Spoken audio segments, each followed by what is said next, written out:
Hi, I'm Angified. I started Angified Presents. We share the love of music.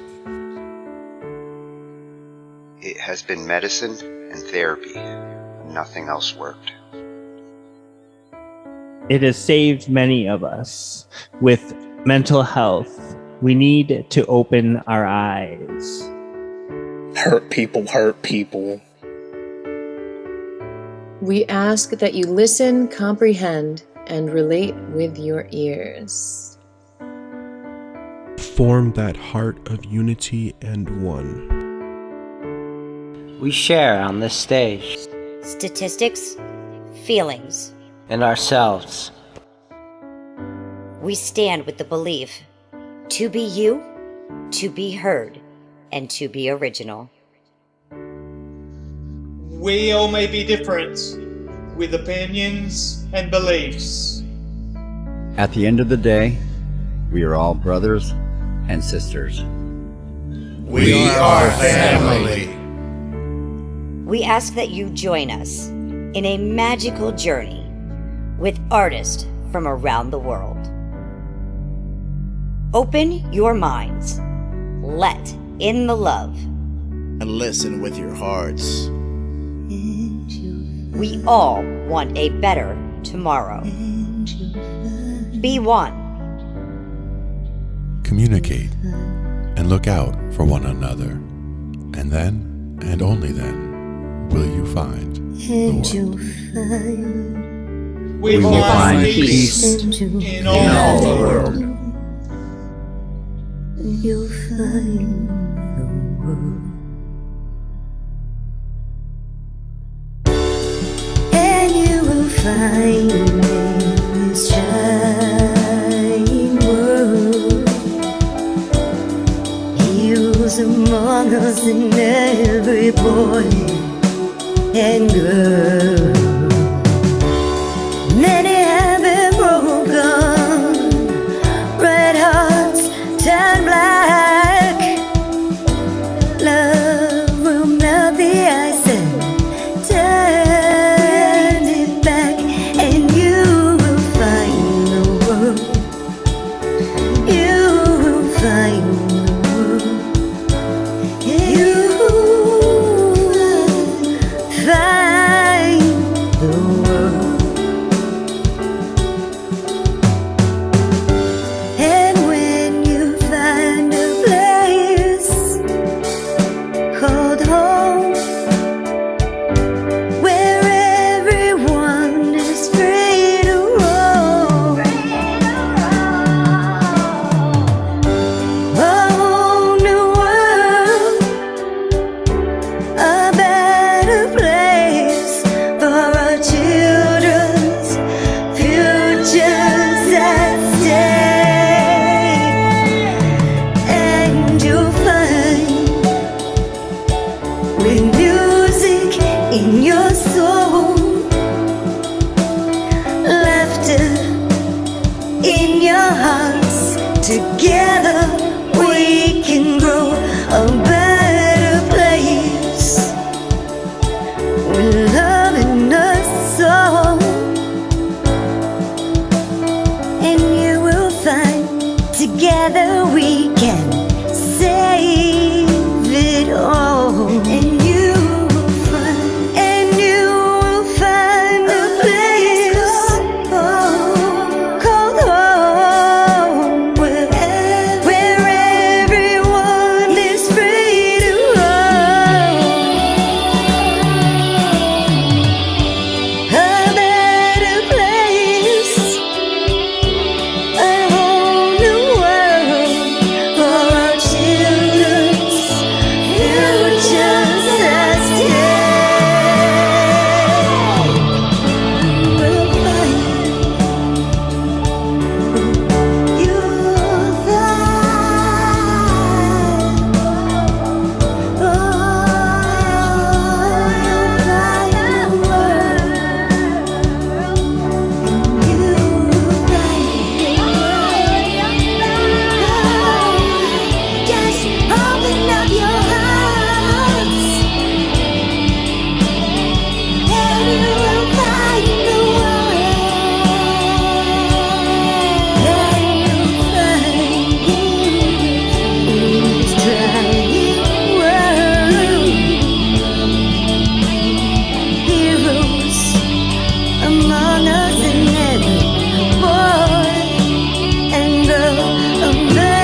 Rawr.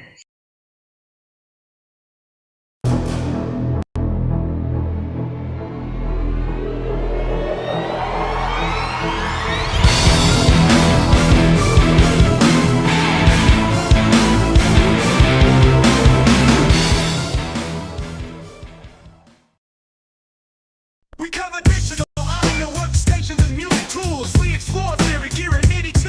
How to write and compose, and the art of arranging. Taking a look at AI and how the times have changed. On a PC or a Mac and even with a mobile device. We'll be talking about it all every Thursday night. From software to plugins and synths that entice. Dive deep into tech and let creativity take flight. Talkin IT. We're talking IT.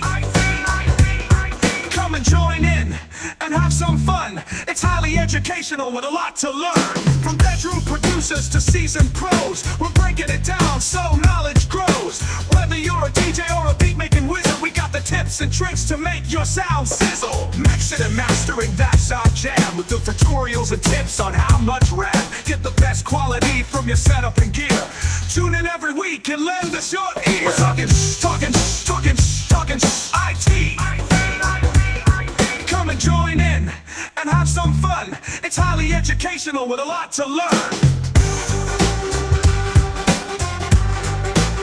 We're talking IT. We're talking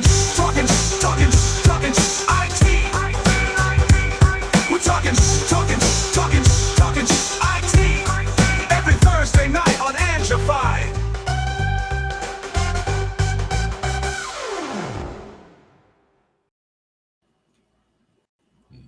I'm on the right side. Yeah, and you're facing the right way. How about that? I'm ready to be highly educated. Yes, on another Thursday, just like last time. No, and speaking of right, tonight's topic is all about the legal side of things. Ange got me down this legal rabbit hole this week, and I figured this is a topic we discuss on a regular basis, almost daily, and copyrights, especially on the music side, big confusing subject to wrap our brains around. Absolutely. And tonight it's copyright or wrong and what's left. Yeah, got to see what's in the middle. Yes. Let's head to the cave and see where we're at. Started a little late tonight, but we're there. We're on a roll. See, now I'm not flipped properly. Turn me around. Get rid of that. There we go. Miss Crystal, of course, if we're going to talk legal, this is the channel to start with. And this is what kind of got like some of the rabbit hole digging going. She's been keeping up with the Suno changes, and whenever they change their disclaimers and their terms of service, she does an awesome job of going through and finding the difference between the last terms of service and the new one. And this one, if you're a singer out there and you value your voice as an artist, you really want to pay attention to this one. Super important to understand what's going to be going on at Suno if you use your voice. Exactly. Big changes. It actually concerns me. Like after watching it, I felt concerned, felt a little angry that like this is where they're going with this whole, oh, you can use AI and monetize it, but sign here and you practically are making a deal with the devil. There we go. You'll see. We'll see. And then after we get, that information, this was the other one that Music Money Makeover Show. He does an awesome job of covering certain aspects of copyright, what copyright actually is, and there's different levels to it. He explains why having these levels of copyright, there's a difference between, just making a copy of it, putting it in a certified letter and mailing it to yourself versus actually getting your ducks in a row so that you own your music. Yeah. And that's the thing, is it is such an important step. And for any works that you feel that strongly about, that you want to go down that, that rabbit hole, if you're going to take a step towards copywriting, you should go all the way with it, I think. After watching this, I decided I'm going to handle my music, movie making, author writing, anything that has to do with creative development. Mhm. I'm going to take his advice on a lot of this because you got to take your work serious. That's right. And ownership of your work. Yeah. Yeah, actually, to be able to get paid for it and not have to wait for somebody else to give you the paycheck. The whole reason why I work for myself now is because at least I pay myself. Yep, exactly. And then we're going to head over to Europe for a video because when it comes to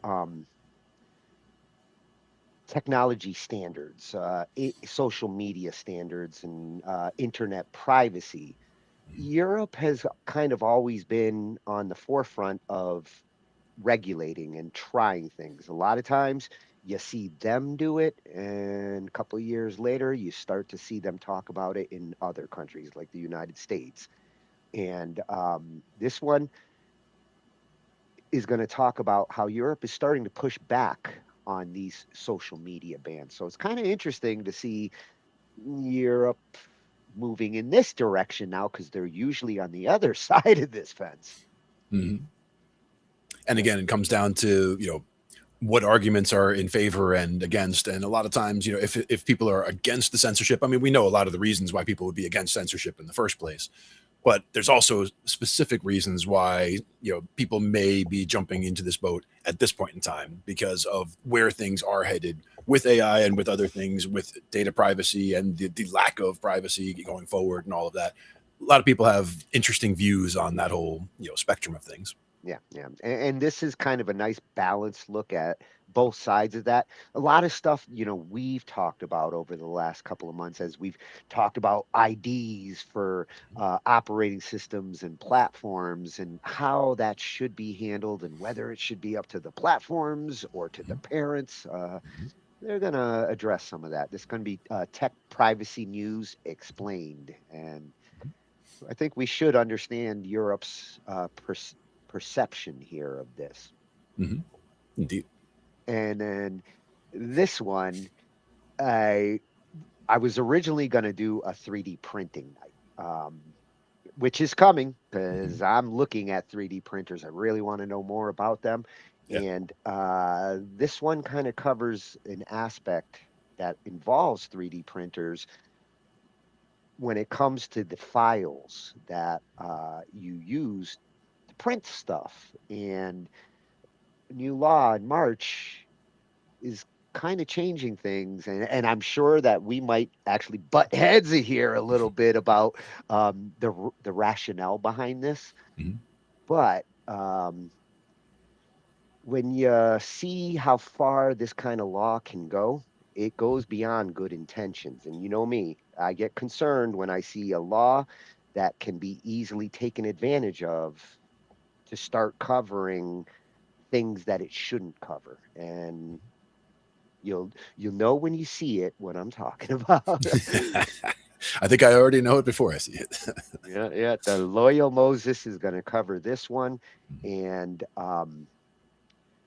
this won't just affect 3D printing, and it won't just affect certain people. It will have an effect across the board when it comes to digital files and how they're regulated.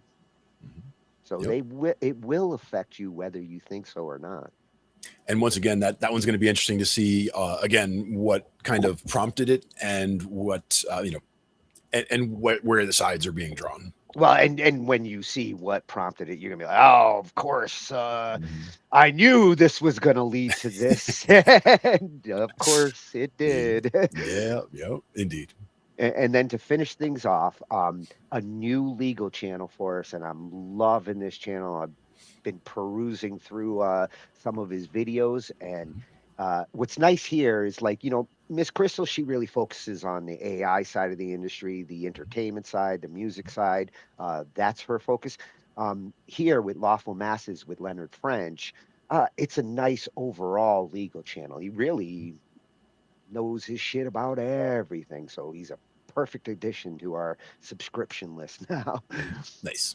And this one, he's going to talk about a Supreme Court law that just happened that should technically give YouTube no excuse to keep doing things the way they're doing things. And what I really like here is he doesn't just, say, "Hey, YouTube, you really should rethink things." He gives good examples, good approaches to how we could possibly fix things with the whole YouTube copyright issues that are going on, because it's a mess. I mean, we've discussed it on a couple of nights, and you see it all over YouTube channels saying, "Oh my God, I'm getting shut down," or "I'm not getting my revenues because of this, and I'm getting strikes because of that." This stuff needs to get fixed. Yeah, for sure. And when it comes to the revenue, I mean, that is one of those questions about, the size of that pie and where where it's getting divided. I mean, that is important, and it has changed a lot over the years. And it wasn't even a thing not that long ago. So I mean, these things, they change over time, and we understand that. But at the same time, they need to be in a position where they are rewarding the people who are creating the content, I think. Yeah. If YouTube's going to become the next Hollywood, the next entertainment hub for everything, then something's going to have to improve here. Otherwise, I'd rather go back to Hollywood screwing me over. At least they were a little more fair than what we're seeing these days. Yeah. Yeah, it's sad when when things get taken over in certain ways, but again, there are ways to fight back, and it's important to stay positive and to stay focused on the way to empower people to own their work and to be in control of how and where their work is distributed. Yeah, and I bet you that monkey on the wall feels the same way. Exactly. Indeed. So to get started, we're going to go to Miss Crystal. Great way to start legal night at Top Music Attorney. In fact, I've got all her channels set up over here. Bring these over. Show off Miss Crystal. At this one's coming from the at Top Music Attorney channel. That's where it focuses on all this news and where she covers it. She's also got at Miss Crystal Live. I'm really getting into her music. She's got over a decade of kick-ass songs that are worth going through and get to know the music side of her. She kicks ass. Absolutely. And her firm is at Delgado Entertainment Law. And, this is where the business gets done in law. And if you do have, you need assistance in your entertainment legal advice, this would be the first place I would go to get consultation. Exactly. But check at Top Music Attorney to keep up with what's going on every week, because when it comes to this AI thing, she's on top of it, and Suno especially, because UDO has kind of fallen by the wayside, in the last 6 to 8 months, and Suno is really the talk of the AI music situation. The thing about Suno that really made them push UDO out to the side was they allow you to upload music to it to get it transformed, and you can sing, and it'll change your voice into other voices, all sorts of cool stuff. But you got to understand this new disclaimer, and yay, if you're a upgraded subscriber, you might be able to put your stuff on SoundCloud, but you need to know what you're giving up when you do so. Right. Otherwise, you can't blame anybody but yourself if you aren't the artist anymore. Technically, Suno is you. Pay attention to what she says here. Yeah, and that whole thing about people could be worried about digital identity theft, where again, if you're a singer and you put material out there with your voice, and AI can get trained on that and use your voice, I mean, that could be something you'd have to worry about. You might have seen this video, huh? Yeah, just saying, that is one of those places we need to be concerned about. And It doesn't surprise me. I mean, and again, this is the place to check because she looked through all the terms of service and read all the legalese and compared it to the previous ones so that we don't have to, because I don't want to read an entire document of legalese, but I'm glad that she did, and I'm glad that she can highlight the important things. In this case, after hearing what she says, I do want to read it. And she's talking about putting it up PDF so that like everybody can see it for themselves. This one, I may go through all that legalese, but I take her word when she's concerned. It concerns me. Exactly. So Suno updated its terms of service again, just a few months after it updated its terms of service. So this is the March 26, 2026 updated terms of service that we're going to be talking about now. In the major categories of what I'm going to cover in this video, right, we have the voice feature. What are the rules around that? What's the ownership stuff around that? Of course, the ownership piece, how does that work? For do you own your AI outputs still? And I actually know that's one of the biggest concerns that people have with these updated terms. So we're going to dive into all of the important stuff. But one of the things I keep reading is that people are worried that Suno is going to pull the rug out from underneath them. Meaning, we just saw that Udio settled with the major labels. And it was announced just a few months after that Suno settled with one of the major labels, and this is Warner. Now, when the settlement happened on the Udio side, the users lost the ability to download their AI songs. And it happened pretty much overnight. It was very fast, and the users weren't terribly happy about it. So then on the Suno side, it goes, well, we have Warner settling with Suno. What's going to happen with the download function? Now, as an initial starting place, the CEO put out this statement through the Suno website, and this is what he had to say. We know being able to download the songs you make on Suno is very important to the Suno community. That functionality isn't going away, but moving forward, a paid Suno account will be required to download songs from the product. So we go, all right, so you're indicating that there is going to be a switch with the download function, but how far is this going to go? Because we know that Suno is still trying to settle with Universal and some of the other major record labels. So looking at the terms of service to see, have they actually made a change to the download and what else has changed? Where I'm going to start with this is I always run a red line to show you guys the changes that happened since the last time we did this. And I actually thought about it. I'm like, I wonder if you guys would want a copy of this. If you think I should share the actual red line, maybe you can download it through Dropbox or something. Drop a comment down below. Let me know and I'll consider doing this for you moving forward. All right, so here is, when I say redline, it shows what the changes are since the last version. The biggest block that we see right away has to do with voice stuff. Our service may allow you to create a voice model resembling your own voice that can be used with output. If you want to use the service to create a voice model, you need to upload submissions to make the audio of your voice. All right, scrolling through a little bit. Lots of updates related to the permissions that you're given. All right, this is one I wanted to point out right away. So they added the language. The license that you give to them, right? It's not just for the content that you upload, the lyrics that you input, the instrumentals that you upload, but now the license to your content and your voice includes a license to your likeness, voice rights, and other indica of your persona that may be embodied in your voice model.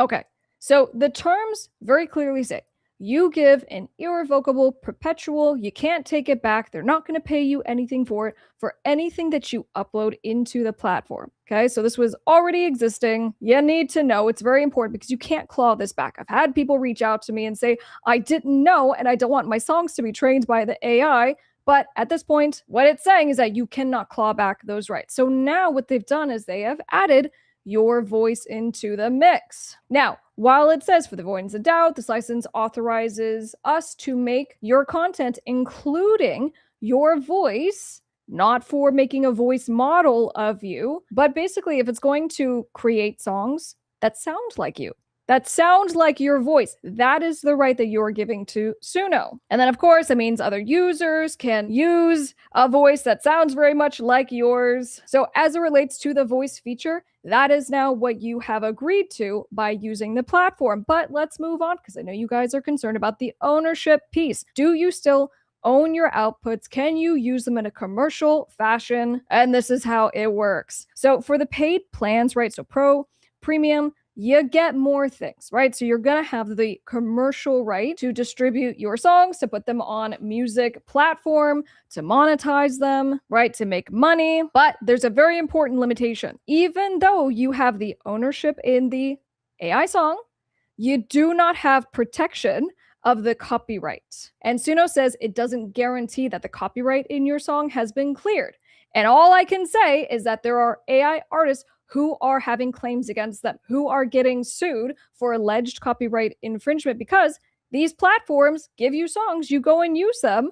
And guess what? The platform terms of service says, as it does here, Suno is protected, and you're the one that has to bear the liability and the exposure. Now back to the, can you still use your AI songs and put them on streaming platforms? Yes, you can. Now, the free plan, obviously, there's more restrictions there. Non-commercial uses, you have to give attribution, you have to give credit to Suno. So one of the workarounds that I've seen is to upgrade. So like when you upgrade in the middle of it, right? What about the old songs that you created when you were on the free plan? Are those now included in the upgrade? The answer is no. But what I've seen some AI artists doing is that they then remix, right? So they do like a cover of their song on the paid plan. But in the terms, what we do see is still the case. There is a, you take it as is. You take on the risk. There's no promises for accuracy, legality, non-infringement. It is fully at your own risk. And of course, especially now in the voice aspect of this, the irrevocable license that you give that you can't take back,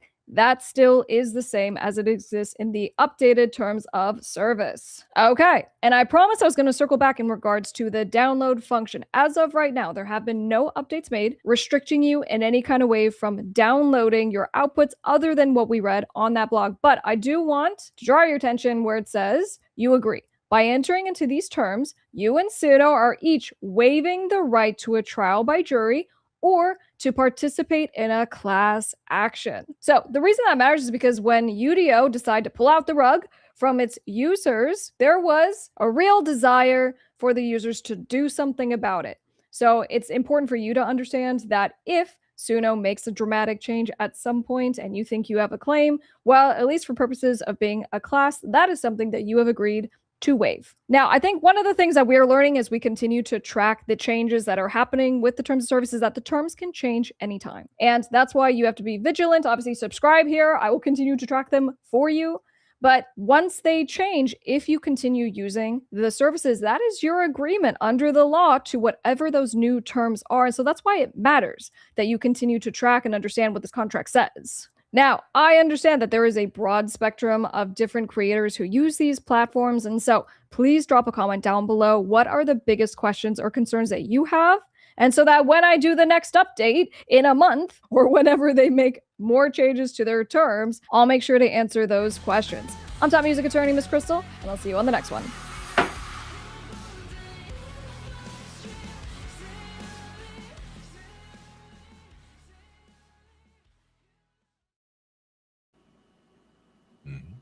Oh, I feel riled up, Glenn. I knew it was coming. I Yes, feel indeed. riled up. I'm angry.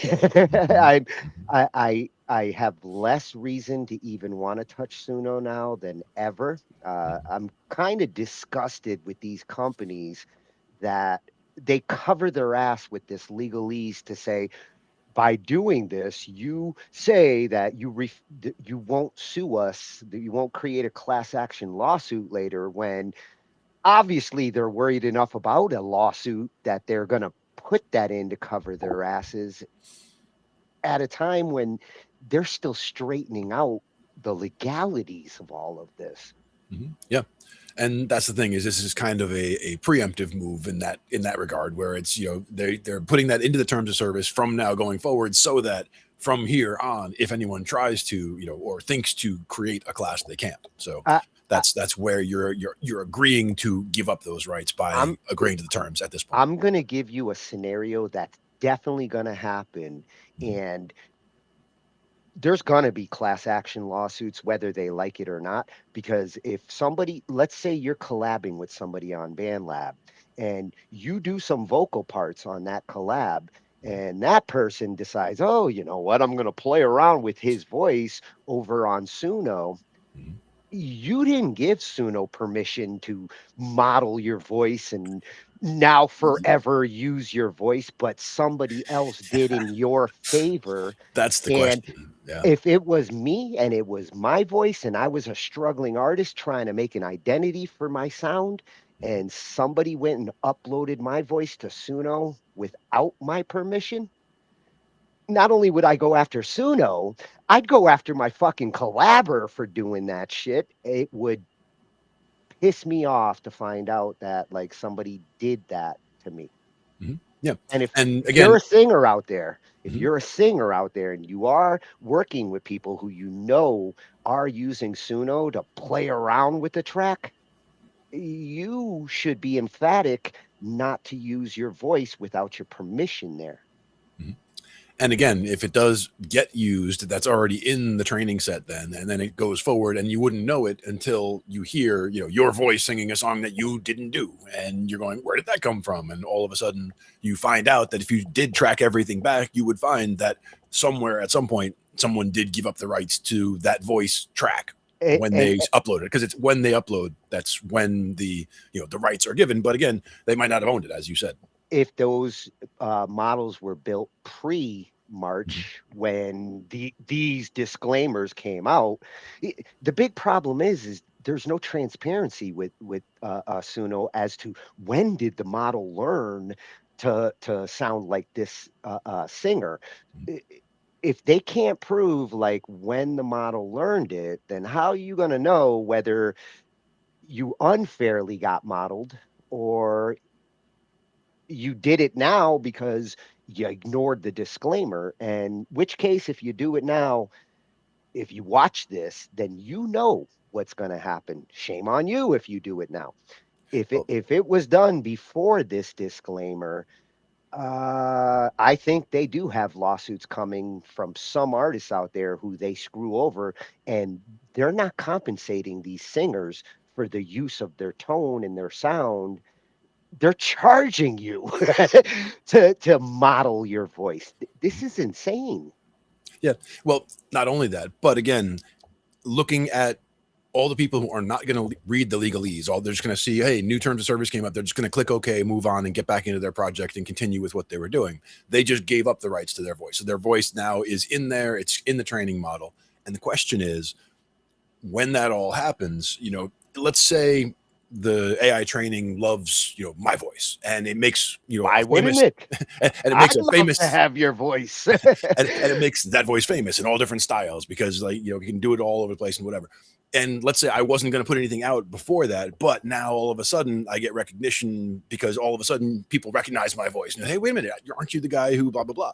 It wasn't me singing, but it was my voice. It may actually bring recognition to somebody who was unknown in that way. So I can see where people could see it as a visibility enhancing thing if it did train on there, but also on the company side, for all the people who did just click the OK on the terms of service to get in there, and having given up whatever rights on just even a song that gets their voice into that training set, they are now clear with their license going forward. They can prove that it was trained on stuff that they did have rights to because it was trained on this date. So they can make a new training set starting just after that date. And anybody who accidentally or didn't read the terms of service and just clicked in, all of those people are now in the training set, and they can have a clean training set data going forward from that point.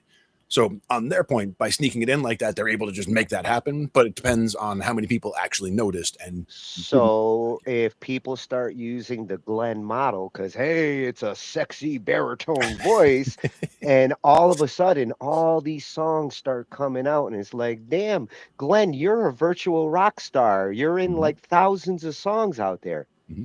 Now, a lot of people would be able to Do play you that not up. feel like you should be compensated a little bit, or at least not charged by Suno Well, to that's the thing. use the service? That would be the thing is in the example, I would be a pro user, let's say, and would have been paying for the service and would have already uploaded material, right? And that's how my voice got in there into the training set in the first place.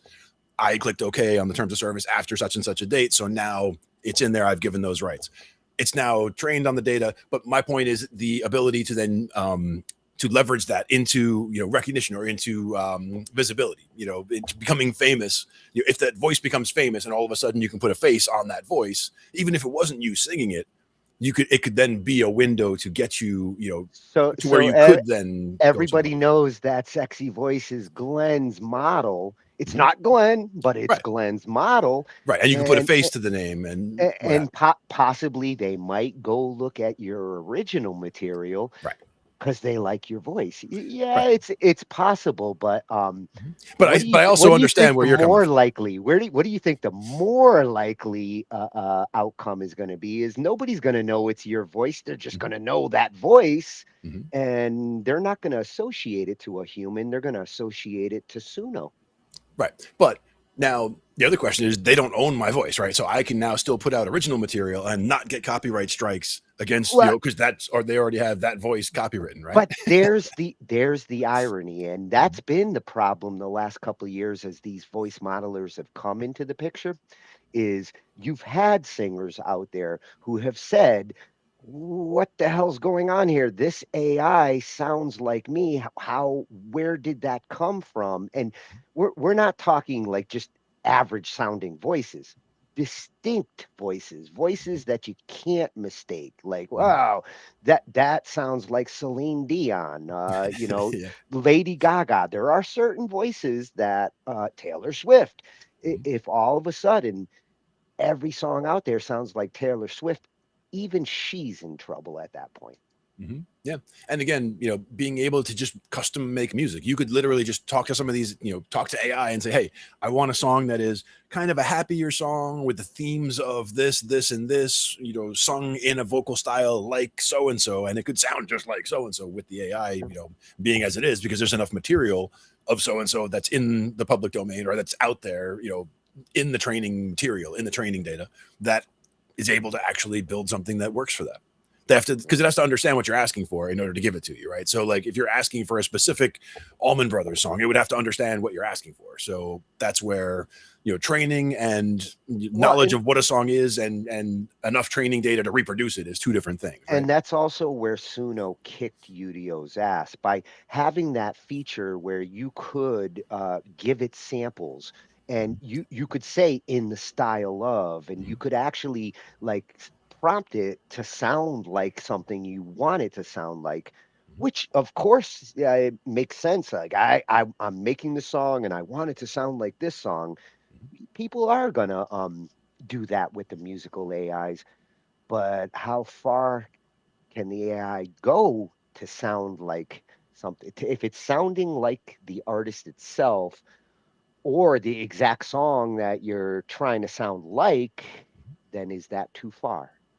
And that's the question is like, to me, it would be more instead of saying, I want a song in the style of whatever or sounding like whatever, I would like to mix two things and maybe two things that don't go together, you know, like something where it's high energy and something where it's very, you know, like Pink Floyd, right? Like, you know, Pink Floyd and something that's very fast, Pink Floyd and ZZ Top, like they wouldn't necessarily go together. But if you told an AI to do that, it could come up with elements from both and come up with a synthesis that, you know, you could match certain elements to each style. But it's not a direct copy of either style. You know what I'm saying? Like I would A- see it more a- as a way of merging things rather than as a way of just reproducing something specific. And if the music you're developing there, let's say you're using it for content purposes, like Mhm. I need a soundtrack to go with this video I'm making or something like that, Right. and it's not to be monetized, it's just for creative purposes. Mhm. Sure. Yeah. If you're making this song because you're going to make an album and you're going to put it on SoundCloud or Mhm. one of the streaming music platforms and sell the music, yes, AI. I want my guitars to sound like Jimi Hendrix. I want my vocals to sound like Eric Clapton. See, that's where I think we're on the same page with this. Where I would rather see any of that music that's getting sold at that level to have real, you know, real instrumentation or real, you know, real tracks put into it, not just all AI they're stuff. they're going to have to determine where this kind of music making will fit in and where using it for certain things will be not cool. Even in movie soundtracks, certain things where, like, if you're going to use this kind of stuff, eh, either compensate the people that you're modeling the voices off of, come up with some kind of compromise. Don't just like cover your ass in disclaimers and say, okay, well, pay us as a Suno Pro and give us your musical soul, which is what I feel like they're doing there. No, you have to say, give us your musical soul. Yes. Listen to Glenn's voice there when you read that disclaimer. Well, Crystal, you really fired me up on this one because this one is not going away. I hope as singers realize what's going on, especially the ones who didn't upload their voices directly to it, but rather had some band member or collaborator do it. Or those who just didn't realize when these terms changed and they still logged back in and made a new song and didn't realize. You know, that could happen too. Sometimes they don't want you to realize the terms change. That's why they did it quietly. And thank God for Crystal, who actually checks on this shit every time it does change, because you need to have somebody paying attention to this stuff. Like you said, you don't want to read through all that legalese, but you need to have somebody doing it. Otherwise, you're going to get screwed. And so that's at Top Music Attorney, and you can also find her at Miss Crystal Live and at Delgado Entertainment Law. That's going to lead into this next video when it comes to your rights and knowing what they are, knowing how they work. You really got to understand what your copyrights are and what the copyright system is. Otherwise, they don't want you to know all this information either. And he's actually, gonna make that point. Like this information that he's giving us here, they don't broadcast this stuff to you musicians and say, well, you should know all this stuff for your protection. No, the industry's happy that you don't want to read all those disclaimers, because this is how they keep their grapple on the money behind the industry. Yeah. And I always try to be an optimist in these situations, and I always try to see the good side of things or the positive side of things. But at the same time, there has to be the realist in you that also recognizes that there is room for exploitation. There is room for, the money going to the wrong place, or, not getting compensation to the people who actually sourced the material in the first place. Because if we didn't create the material, your AI wouldn't have had anything to train on. So what would you have been making? That's kind of where that is. It's like, these are the arguments that have been going on for the last couple of years. Right. Exactly. Yep. And it's interesting to see where they've come to so far, and in actual legal cases as well. Yep. So this one's a freshie for us. Ange is the one who sent this one over to me at Music Money Makeover, and great channel on how to make money in music. And he's straightforward. The best part about how he explains things, even with complex legal terms like copyrights and what they are, he explains it in a nice, easy to understand fashion, good analogies, so that you can understand what you're really dealing with here when you're dealing with the copyright of your material. Exactly. And for this one, the 6 copyrights the industry hopes you never learn. And the industry does not broadcast these things. They leave it up to you to figure it out for yourself. And right from the beginning, this particular one, the paper shield versus the legal sword, is going to resonate as he goes through all these 6 levels. That legal sword, you want to be holding it, or at least have somebody like Miss Crystal holding it for you.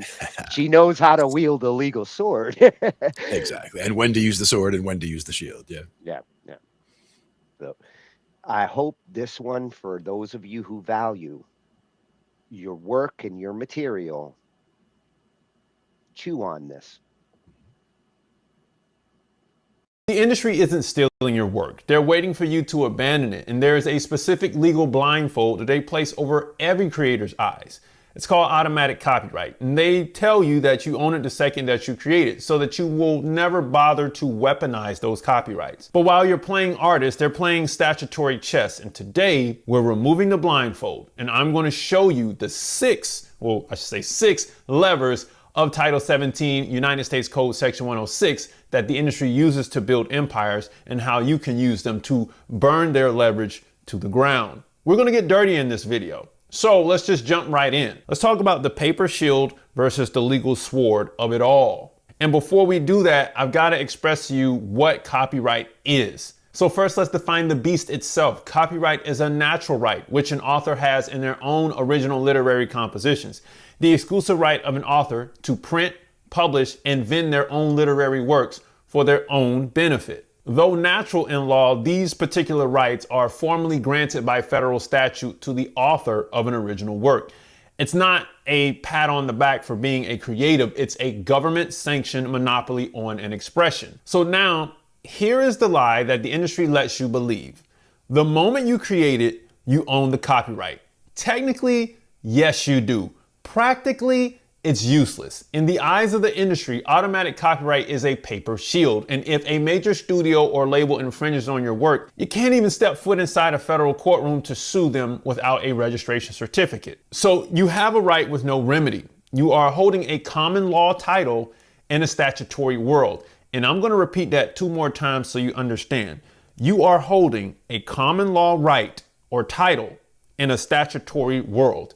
You are holding a common law title in a statutory world. And it's going to make total sense by the end of this video, because you got to understand the game board that we're playing on.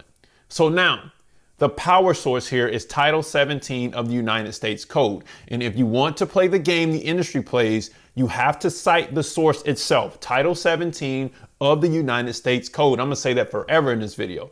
This is the Constitution of your career. Specifically, Section 411 states that no civil action for infringement of the copyright in any United States work shall be instituted until registration of the copyright claim has been made. See what I'm saying? So now, check it out. Without that registration, your automatic rights are invisible to the judge. But the moment you register under Title 17, you activate the superpowers of the Big Six. And I'm going to talk about in a second. Registration isn't just paperwork. It's the process of turning your art into a statutory asset that carries. Listen to this. Statutory damages up to $150,000 per infringement, so you don't have to prove actual lost wages. Number 2 is attorney's fees, making the industry pay for your lawyers when they lose. You know what I mean? And number 3 is the presumption of validity, which is the biggest thing. The court assumes that you are the owner unless they can prove otherwise. So it's kind of like you're you're innocent until proven guilty. You know what I mean? So is what it is. Now, once you have that registration certificate, you aren't just an artist anymore. You got to understand this. You are a statutory rights holder. You now hold the keys to 6 exclusive rights under Title 17, United States Code Section 106. So let's look at what the industry hopes you never learn how to weaponize. Because if you do, well, you'll see. Now, the Big Six, the statutory sword of Title 17, U.S. Code Section 106. Once you got that registration certificate in hand, you unlock Section 106 of the U.S. Code. These aren't registrations. These are 6 exclusive rights. And exclusive means you and only you have the power to do these things or to authorize someone else to do them. Let the air breathe. All right, let's do it. Now, if the industry does any of this without your express written permission or consent, they aren't collaborating, they're stealing. Number 1, the right of reproduction, the master right. Under Section 106.1, you have the right to reproduce the work in copies or phono records. This is the Genesis right. It is not just about photocopies. It's the legal control over making any copy in any format. Period. Labels and publishers love the work for hire agreements. Why? Because they want to be the legal author from birth, so they own the reproduction right forever. They want you to sign this away globally, and in perpetuity. And if you own the right to reproduce, you own the supply chain of your own art. Now, when you own this, every digital file, every vinyl press, every printed page is a toll booth that you operate. Okay? I mean, we're going to get deep. Number 2, the right to prepare derivative works. This is the legacy right, because this is going to take your stuff and stretch it. You know what I'm saying? So you can break that thing down and bag it up. And this is the most dangerous right for the industry to leave in your hands, right? It's the right to create derivatives, remixes, sequels, cinematic adaptations, or even translations. This is where the real legacy wealth lives. And if you know my publishing, spiel, then you know this is how you get money in the publishing game. But even with masters, you can do this too. So for instance, they'll offer you a flat fee for a book or just a song in our case, and then they'll turn it into a multi-season Netflix series based on the story of the song, or license your hit out for huge sample clearance fees 15 years later, which that always happens. That's the retroactive period of a song. And they'll tell you, oh, a remix is just a promotion. You know what I'm saying? In reality, the derivative right is why one song can turn into a $100 million catalog. And if you give this up, you're giving up the future versions of your idea. And if you don't sign away your derivative rights, well, they can't even make a t-shirt with your lyrics on it without coming back to the table to negotiate. You don't just own the tree, you own every seed that falls from the tree. You gotta understand the power of these things. Number 3, the right of distribution. This is the gatekeeper right. Now you can get to be one of them gatekeepers that you talk about so much. Section 106.3 gives you the power to control the first sale. So you decide how the work is distributed to the public by sale, rental, lease, or lending. This is your gatekeeper power. It gives you the right to choose how your work enters the market. You see what I'm saying? So they want exclusive distribution for the life of the copyright. They want to control the when and the where so they can bury your work if it competes with bigger stars, specifically the movie industry. I mean, sometimes, actually, no, that's a lie, because the music industry does do this too. And they'll strip those records off that album that wasn't used and they'll put it somewhere else. But labels and publishers often bury the first sale clauses in fine print to ensure that they control the first and most profitable drop of your work. So by slicing this right into territories or time frames, you can fire a distributor who isn't performing and take your business elsewhere. So if something ain't going right at one vinyl producer in the UK that's servicing the UK, you take it to another one. Or you can give rights across several countries, from the UK to Nigeria to South Africa to the Caribbean to Brazil versus Argentina versus Peru versus Japan. You can have deals everywhere to print in all of these different territories with this specific right here, the right of distribution. All right, now enough of my rambling. Number 4, the right of public performance, the passive income right. Understand, I think you kind of get this one. Section 106.4 covers literary, musical, dramatic, and choreographic works. This is the right to perform the work publicly, which includes radio, TV, and live venues, and even streaming. It's still a public performance.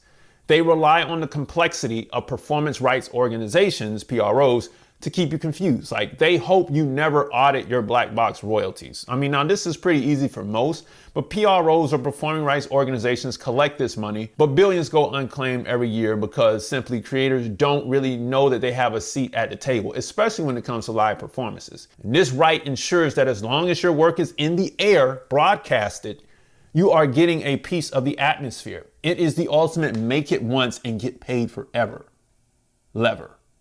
You know what I mean? Number 5 is the right of public display. This is your visual right. Now, this is going to blow your mind a little bit, but this can go off the rails. Section 106.5 is for the artists, photographers, and designers, but you are one. So it's the right to show your work publicly. Think Instagram, think posters in Five Below or Target, and even t-shirts in Target. You know them artist t-shirts you see in Target? You have the right to control where your visual work is shown. You just got to understand the rights you got. For instance, big tech platforms hide non-exclusive sub-licensable royalty-free display licenses in the 50th paragraph of their terms of service. They are essentially tricking you into giving this right away for the privilege of using their app. But when you know this right, you realize that exposure isn't a currency. It's an unauthorized display of your statutory property. See what I'm saying? Now we need social media, so I'm not bashing them too hard, but you can get around social media if you don't want them. Last one, number 6, digital audio transmission. This was kind of the most recent one. Section 106.6 was the industry's panic button. It's the right to perform sound recordings publicly by means of a digital audio transmission. This covers non-interactive digital streaming and satellite radio. Okay, now for those who really understand, if you are an independent creator who owns the song and the recording, you are the only person in the room holding 2 different Section 106 rights for the same stream. And this is how you double your leverage. And it's going to be doubled at Sound Exchange. So, you know what I mean? But you got to get to that point, right? So we just add an extra money on top. Now, here's the thing. Some lawyers call copyright a bundle of sticks. The industry wants you to hand them the whole bundle and then thank them for the opportunity. But now that you know Title 17, United States Code, Section 106, you realize you can pull one stick out and sell it, keep the other 5, and use the first as a club to defend your career. The question isn't whether you have these rights. The law says you do, as long as you're registered. And that's what I'm trying to get you to understand. The question is, are you registered and ready to enforce them? That's the real question. Because you got to know what they are to enforce them. If you don't know what they are, then you don't know what you're doing. And that's why people take advantage of you. So far we've covered what copyright is and the 6 rights of it, the big 6. But the next part is where most artists and their teams misunderstand the point of it all and why they don't want you to know this. So stay with me. And side note, if you need a strong business foundation to run your record label with funding options, grab my 60-day record label system complete with funding options to help you support your music endeavors today. All right, that's beneath this video right now. Go click it, go grab it, go get into this game. Now, let's talk about the great statutory heist, because this is why they're really terrified that you will read Section 106. And then that will cause you to dig deeper into the statutory world. So why does a multi-billion-dollar industry tremble at the thought of a creator who actually understands Title 17 of the US Code? It's because the entire business model of the big 3 and every major studio in Hollywood is built on a single predatory gamble: your ignorance. It really is. I mean, it's how we get over on you. You know what I mean? So let's talk about the work for hire shell game, if you will. The industry's favorite weapon is the work for hire clause. Under Title 17 USC Section 101, if they can classify you as an employee or your work as a commissioned part of a collective whole, you never own the rights to begin with. They aren't buying your work. They are birthing it legally. So you are a stranger to your own creation, and they want to be the author on the registration, because an author can't be fired from their own legacy. And essentially they want to be the claimant as well. You are just a work made for hire, depending on the situation you're in. Disposable, replaceable, and legally invisible to the statutory world, okay? But there is a ticking time bomb, because this is a secret that they don't really want to tell you. In Title 17 United States Code Section 203, the law gives you a reset button. And maybe you've heard about this in the news recently. But even if you signed a terrible deal and gave away your bundle of sticks, a sign, that's the key word, the law allows you to terminate that grant after 35 years and take your rights back. The industry hates this, and they spend millions in lobbying and renegotiation bonuses just to get you to sign new papers that reset that 35-year clock. They want to keep your golden goose in their coop until long after you're dead. And if you know your termination rights, you aren't just a tenant, you're a landlord waiting for the lease to expire. You know what I mean? And that's what's happening here. So for most people, they assign their rights. I don't know, let's see, so what 35 years ago was, 1991. And any artist that signed a deal and had an assignment to the record label and they assigned their masters to the record label, they're now eligible to get them back. And this is why you hear the story with Salt and Pepper and all these other artists getting their masters back. But what you don't really see, and I'm gonna go on a tangent here when we get back to it, is the labels are behind the scenes renegotiating the deals to keep part of this revenue and just handle the administration, which is really the best thing for these artists, because where are you really gonna get your administration done for? at this time when it's already been in the system and the money's already been working and flowing and it hasn't stopped, right? So the deals are renegotiated and the administration is usually kept at the label. Now let's talk about the unclaimed black box. And if you want to know more about the black box, you can watch these 2 videos here. But every year, hundreds of millions of dollars in digital performance and mechanical royalties sit in, well, what the industry calls the black box. And if you haven't registered your work and claimed your Section 106 rights, then that money doesn't just sit there. It eventually gets distributed based on market share. And that means the money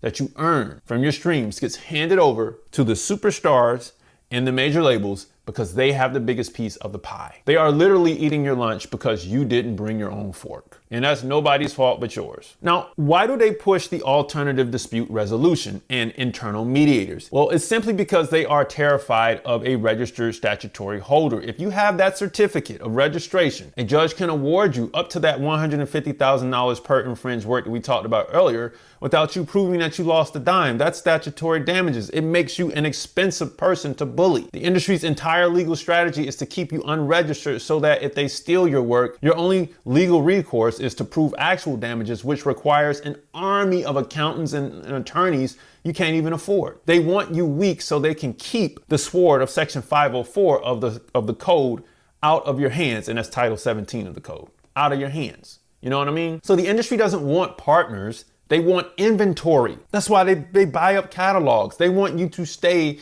in the creative lane while they stay in the statutory lane. Remember I said this was a statutory world. They spent a century making the law look like a boring, dusty book of riddles so you don't notice that it's actually a deed of ownership. They hope you never learn these rights because the second you do, the power dynamic just doesn't just shift, it begins to flip in your favor. And you stop asking for a seat at their table and realize you own the building the table is sitting in the first goddamn place. You see what I'm saying? So the goal is to truly understand the power copyright registration has and what you can legally do with that power. The real question isn't should you do this, it's how much longer can you afford not to protect your ownership. Now, if you need help with devising a copyright strategy, because there are several, book a call with me or join our group strategy calls every Monday night at 7 p.m. Eastern Standard Time inside of the Music Money Makers community. It's now free to join for some parts. Click below to join right now today. We're on school, by the way. So at the end of the day, the industry doesn't hate creators, they love creators. They love them in a way a shark loves a seal as a source of energy. They are counting on you to stay creative. They want you to focus on the melody and the art and the edit while they focus on the statutory code. They want you to treat your art like a child while they treat it like a line item on a balance sheet, because it kind of is to them. But the secret is out. You got it now. You got it.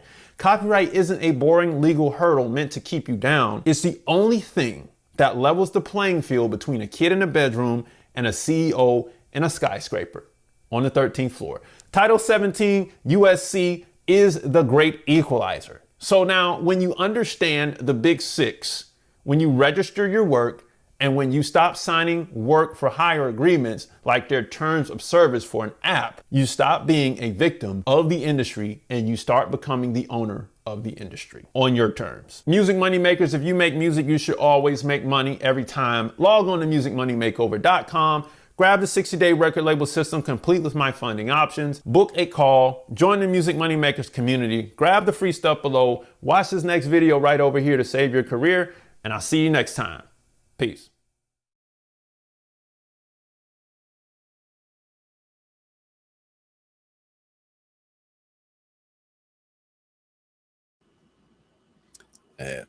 Excellent information there. That's one of the big things is that, there he is. And then over there, and over there. I don't want to be on the 13th floor. I'm superstitious. Yeah. There is no 13th floor. I'm going for the 14th. I'm shooting for the sky. Yeah. Well, some buildings, they go right from 12 to 14 because they don't want a 13th floor. And that was Casey Graham, 20 years in production and engineering. And man, he reads the fine print like Crystal does. Exactly. And it would be worth getting familiar with Title 17 for sure. Yes, and getting familiar with the registering process. And hopefully this helped to emphasize the importance of that first step, because without that, only you can prevent musical forest fires. Yeah. And in particular with original work that is distinctively you. That's another thing. Like a lot of people that they'll like to do covers and things like that, and that's a whole another topic to get into at some point. As far as ownership of covers and what you can do and perform and all of that, but original pieces, especially ones that define your sound, or the title of your band, or the name of your band is the title of a song, like that kind of a thing. You need that song, right? That one's important. So like, some of the other songs that are in your catalog may be fine. They're already out there and you can't get them back, but you can make sure that you have the important songs, the ones that are most important to your band, iconic to your band or your sound.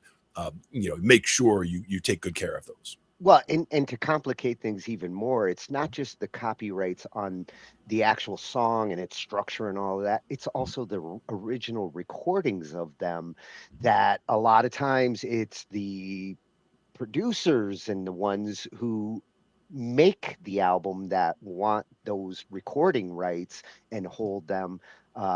When he mentioned like that 35-year period where like some artists are getting that option. Taylor Swift is a good example. She bought back her library. She can't re-release those original recordings. Doesn't need to. Now she can redo them, new version of them, modern Taylor. She'll sell those songs all over again. And those original recordings are considered classics that you can find all over the internet. Exactly. And that's, a great example. Like, I mean, she, the whole getting back the catalog is great. I love that whole aspect. But also, if you look at where the industry was 35 years ago compared to where it is now, that's the other question, is that with anything that you're going to be doing now, you're looking at now and going forward, I still have to always come back to AI, because AI is going to be such a big factor when it comes to all of this. Because even just, you could just be driving along and say, AI, play me stuff in Taylor Swift style. And, again, you could have something believable coming out, because if it was in the training data, it's something that it can actually do. Yeah, well, if this stuff goes into like public domain or anything like that, you bet your ass it's going to end up in AI. Yeah. Exactly. And that's, not just the oldest stuff, but again, if that's a style thing, if it is iconically in that style, and if their style, stayed roughly consistent over the years, it would still sound like it. So AI doing, like David Gilmour, for example, his sound has changed a lot over the years, but his style has been, identifiable over the years. So if you were to tell an AI to play, Gilmour stuff, you could take old Gilmour stuff and still have it sound, distinctively like Gilmour. Well, and that's like a guitar style approach, which I mean, technically you can't really copyright a technique. Eddie Van Halen doesn't own the hammer-ons. He just did them really good. He just owned the hammer-ons. The other thing I find interesting with the 35-year gap is with music, you know how like certain music comes back around after it takes 20 years to be considered a classic.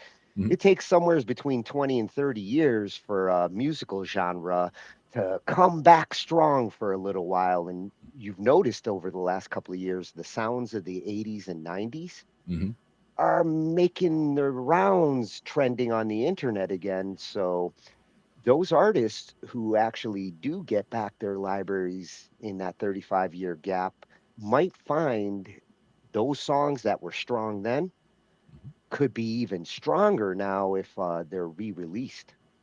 And one thing that kind of led to that as well, or a couple of things that led to that, in the Call of Duty games, there was the zombies. You remember the zombie things in the Call of Duties? In a couple of them, one of them was based on like all the disco. So like, as you're playing the zombies, it's just nonstop disco inferno and all that stuff. So like, hitting a whole new generation with all of that, or people who are playing who remember all of that, they're getting the nostalgia from all that. But as you were saying, it comes back in cycles, right? So if it's 20 or 30 years, stuff from 1970 would be coming back, between 90 and 2000, and then it's coming back again between 2010 and 2030. So like, we're in that window where we could be getting disco back, again, or get funk and have things come back. Bring disco back, and if disco does come back, funk for sure will be right behind it. And that's one of those things where like some of the thumbnails that'll come up from YouTube. It'll just be like, funky bassline stuff. Like, you can just hit it and it's just an hour-long playlist. It's not a particular song, but it's just in the style of funk. Or some of the other ones you get, like Metallica, if they were a reggae band, or like they'll take a catalog and just completely reimagine the style and have a whole playlist based on that. So like these are all things that they would be derivative works, right? If you were trying to monetize them in that way. But that's the question, is how does that all work out? How much different does it need to be from the original work for them to use it in that way and get away with it, essentially? Yeah, well, and then that whole derivative part of the clause is one of the ones that you really should take serious, because that's where the most potential for future revenue could be. And how much would that count as parody in a case like that? Because, certain things, like there are exceptions in the case of fair use and in the case of parody. And how much does something need to be transformed to be considered parody, right? Like if you wanted to make a song that was like Metallica, but in a completely different style, how much different does it need to be? And how much, can you use from the original material in order to make that and work? if you wanted to do that, you should consult with somebody who does this kind of research, because you shouldn't just assume that like you're going to be okay because it's parody. Clear that with an attorney. Exactly. Or at least an expert. Mm-hmm. Oh, and again, if you're just making the music for fun with your buddies, I mean, have fun. I mean, whatever. Yeah. If you're trying to sell and promote, that's a whole nother thing. So again, if they're going to come and sue me for something I made no money off of, okay, here's your blood from this stone. It's like, like how much did I make from it? Oh, right, 0. Right. Okay. So you can have all 100% of the 0 that I made. Here it is. Yes. Divide 0 in half. No. You can have the other half. There you go. We'll each take half. Yeah, that was Casey Graham over at Music Money Makeover. Loving this. Will be back. Actually would like to sign up. He makes new videos every Tuesday and Thursday. So this kind of stuff, love being informed on this. Awesome free resource. Just knowing about useful information. Just knowing about that bundle of 6 sticks right there, those 6 separate rights in that one section is important enough. Like that would be something worth watching the video again for right there. Oh yeah, I'd watch it a couple of times just to make sure it sinks in. Mm-hmm. Yep, exactly. Yep. So now we're going to head over to Europe, and we're going to be talking some tech privacy news. And it's going to be explained for us at Tech Privacy 9272. And this one I wanted to include because I want to see it from a non-American perspective here. We've talked about like age verification and privacy on the internet, but from an American perspective, it's very different. How the Europeans deal with internet and privacy. And it's something that a lot of us don't really even get familiar with the difference, or just take for granted that we handle privacy differently in the United States. But Europe is kind of they're the forefronts on addressing privacy issues when it comes to the internet. Mm-hmm. And I would see Europe just, again, having so many countries close by and so many different, legal frameworks all right there.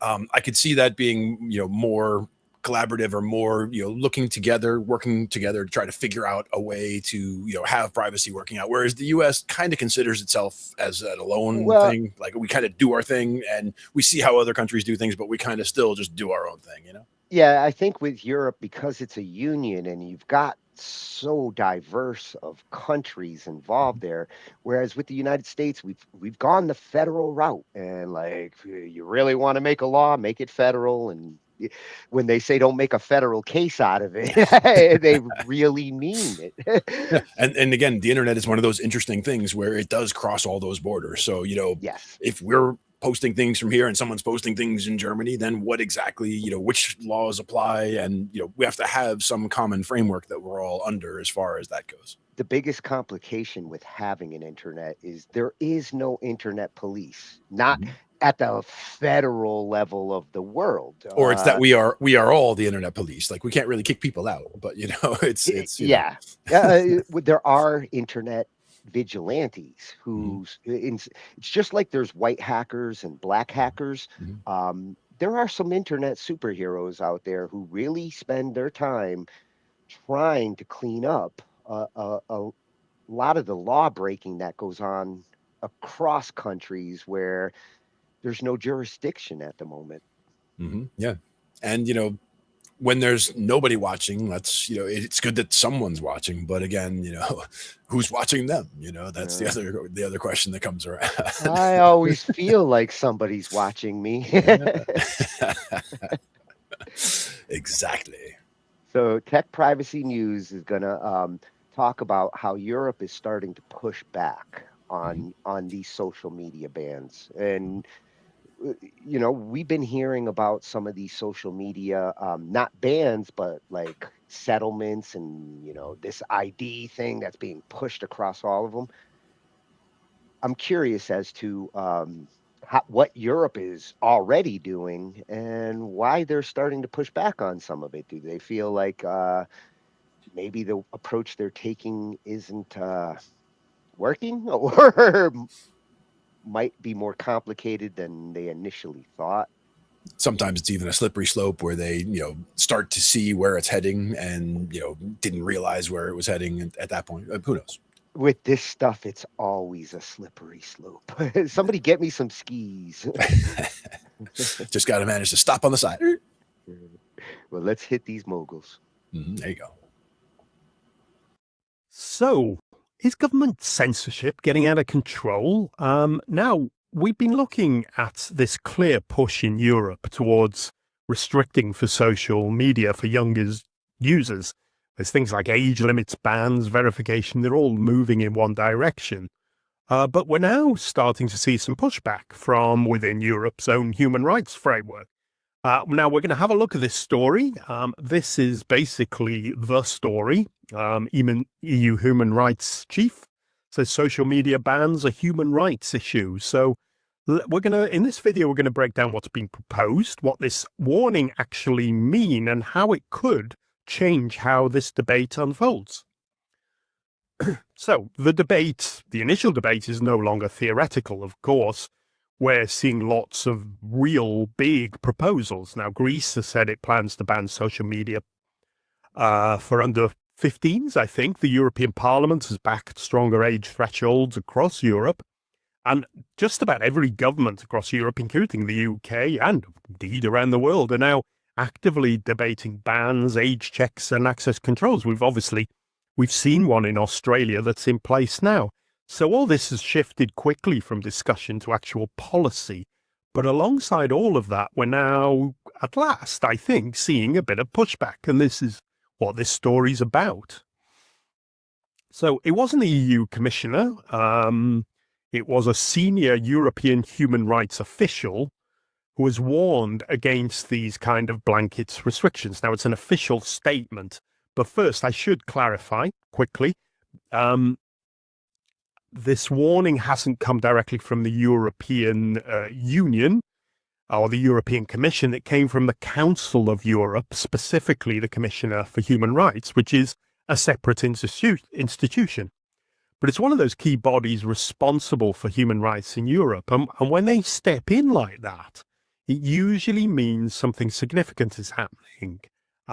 There's usually something going on in the background. So what exactly are they warning about? Well, the core message is actually quite simple. Don't regulate children, regulate platforms. The Commissioner has warned against reaching straight for blanket bans and instead said the focus should be on platform design, accountability, oversight and enforcement. In other words, fix the systems causing the harm, rather than just removing access entirely.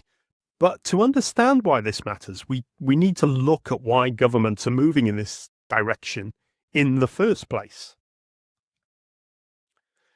Now, to be fair, this isn't coming from nowhere. There are real concerns driving this that we all should be aware of. Things like mental health, addictive design, sleep disruption, and exposure to harmful content. And politically, age restrictions are very simple. They're visible, they're easy to explain, they look like dynamic action, but simple doesn't always mean proportionate. There's also something else going on here in how it's being presented, I think. The debate has become very binary. It's often framed either you support restrictions because you care about children and you're a nice person, or you question them because you're not. And that gets interpreted as not taking risks seriously, or you don't care about children. And that's where this starts to become a bit more than a policy question, I think. But once you step back, this starts to look a bit different, really.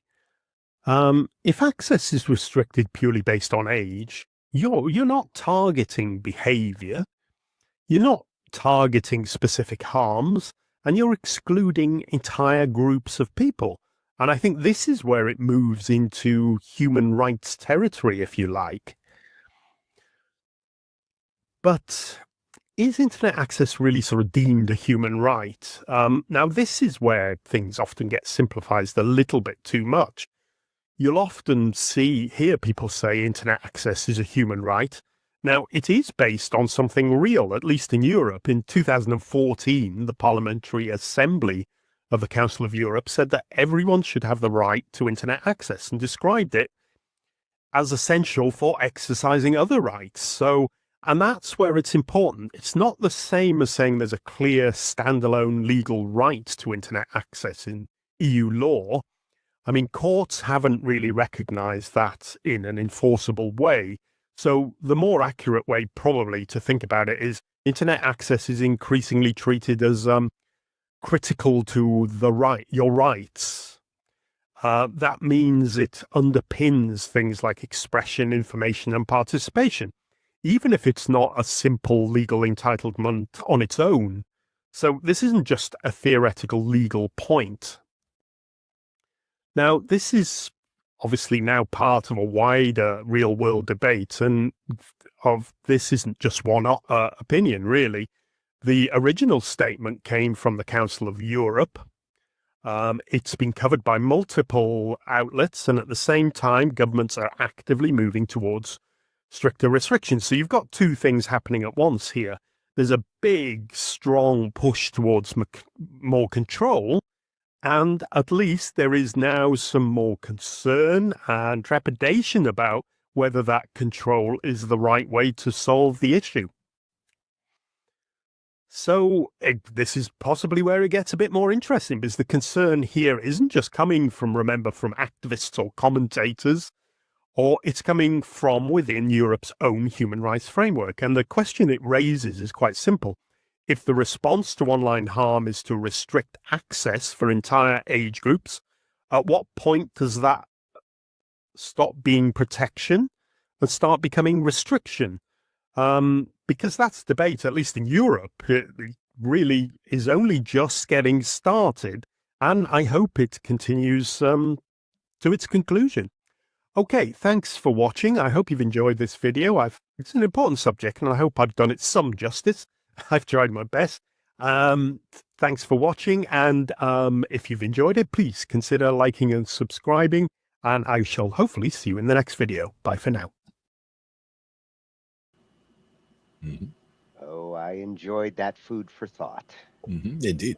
And I like how he addressed how it's currently going and then drilled it with the question at the end. And should they regulate by age the way that they're trying to, or actually focus on the platform itself and apply a solution that recognizes all ages are going to be on this platform?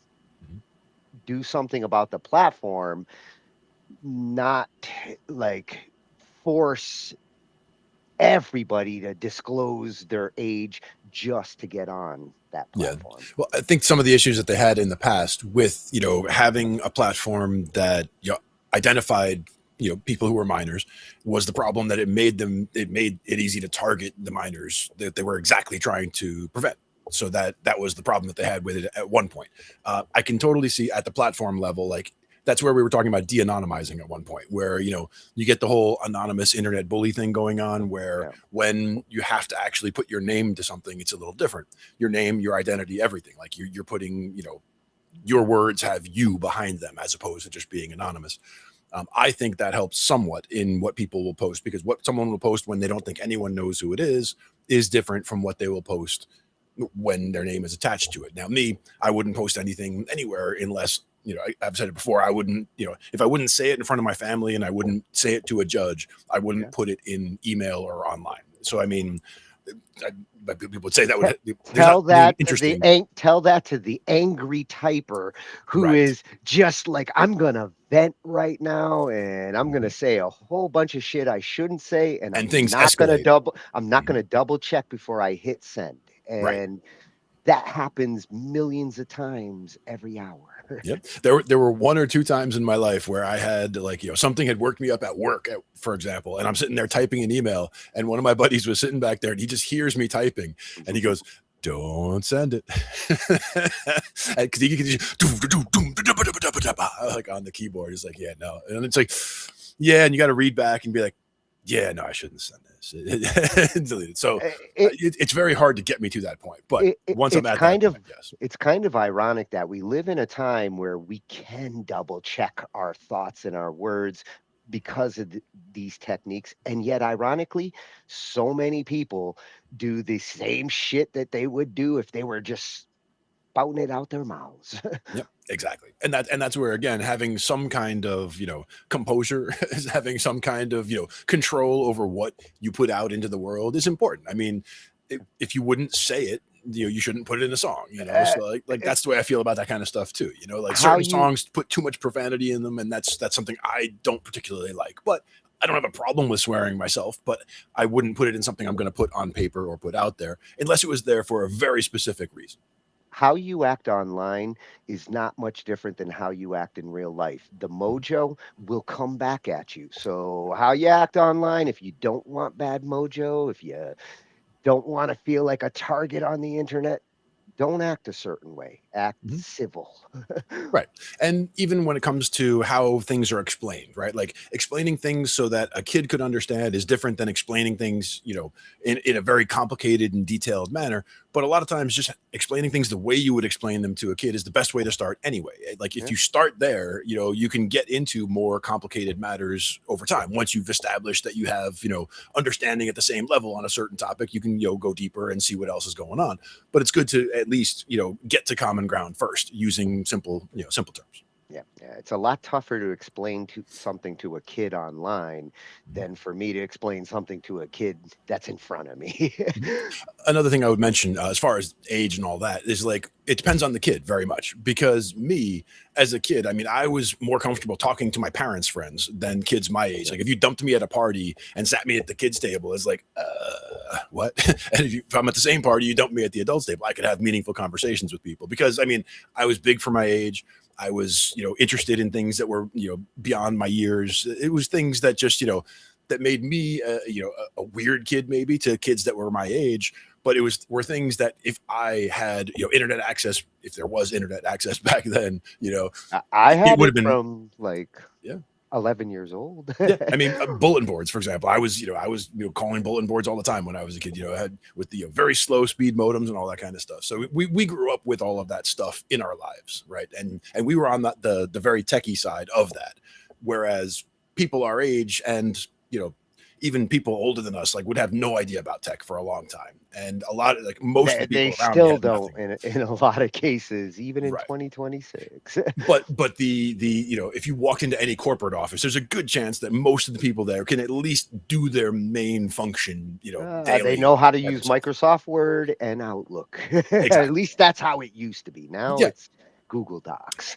But again, going back to when we started in tech, like, almost nobody knew how to do anything. And we had to, you know, we were like the guru who would be able to come in and get the thing done and show them how to get the thing done. So you had to be able to figure out where somebody was, you know, what their level of comfort was with the tech, to then meet them there and pull them to where they needed to get to be able to do what they needed to on a daily So in the basis. corporate world, it was the admins and the ones who took the tech responsible to know how to deal with it, to get the workers to understand what's good etiquette in their networks. With this situation, I understand where the platforms are coming from in the sense that, like, well, how do you want us to have kid friendly sections and things if we don't know who are the kids and who are the adults? So it's a catch 22 here. We Well, want to have a more kid friendly internet, but in order to do that, they've got to separate the wheat from the chaff, and we got to know like who's who so that you can, I guess, restrict is the word. well, one way that they've tried to is with credit card, and again, not necessarily to charge a credit card, because and But not a lot of but the people want to put a credit card online, and not everybody has a credit card. So there's a a lot of credit card isn't a good form of age identification. It just means you actually can pay for something. well, that's the thing is the credit card company knows the age of the cardholder, so they could at that point like have just a switch where it's is this person over 21? Yes, no, and that could be at the credit card level. They know that, so if they know that at the credit card level, because the date of birth is right on the credit card. I mean, or at least they have it in their database. They understand, they know when the person is, so they could at the credit card level, if the person has a credit card, and then they can be verified that they are allowed to get it, I essentially. I think for the platforms to really make this work and to be successful at what they want to accomplish here, they're gonna have to work with the parents who are on those platforms to kind of drill in. Like, you want your kid to be able to come on to a safe Facebook or a safe YouTube, then get your kid a digital ID card, which is what I think they're all going to lead to. Is like the solution will be any kid who goes online is going to have some kind of ID that when they go on the internet knows, because the parent says to the internet, my kid's 12 years old and I don't want him to see content for anybody over 14. Mhm. Yeah, and again, whose decision is who decides where It those levels are? has to start at the parent level. The platforms have to like encourage the parents to make all this work. If the platforms just go about it on their own, don't listen to the parents' concerns or don't consider them, if they do it by themselves, it will not work in the long term. Mhm. Yeah, and again, a lot of the platforms, I mean, do they know or do they actually have the data already of who's of age and who isn't, or is that something they're going to have to reinvest or reinvent from the beginning? Because I don't Do even do they social media at all. do So I they mean, care do they care when they're getting a $300 million fine, but they're making $7 billion a year? Do they care about that tiny little fine? Unless like you fine the shit out of them, then they'll start to care, even if they don't really want to fix a problem.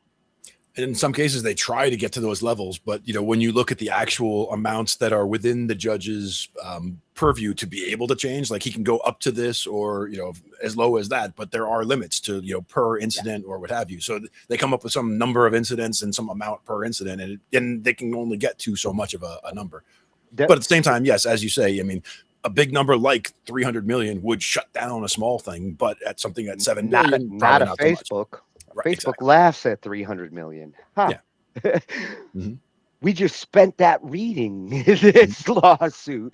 We spent that on coffee last year. uh, Interesting insight into what's going on in Europe there. And I do feel like it is a prelude to what you're going to start to see this year.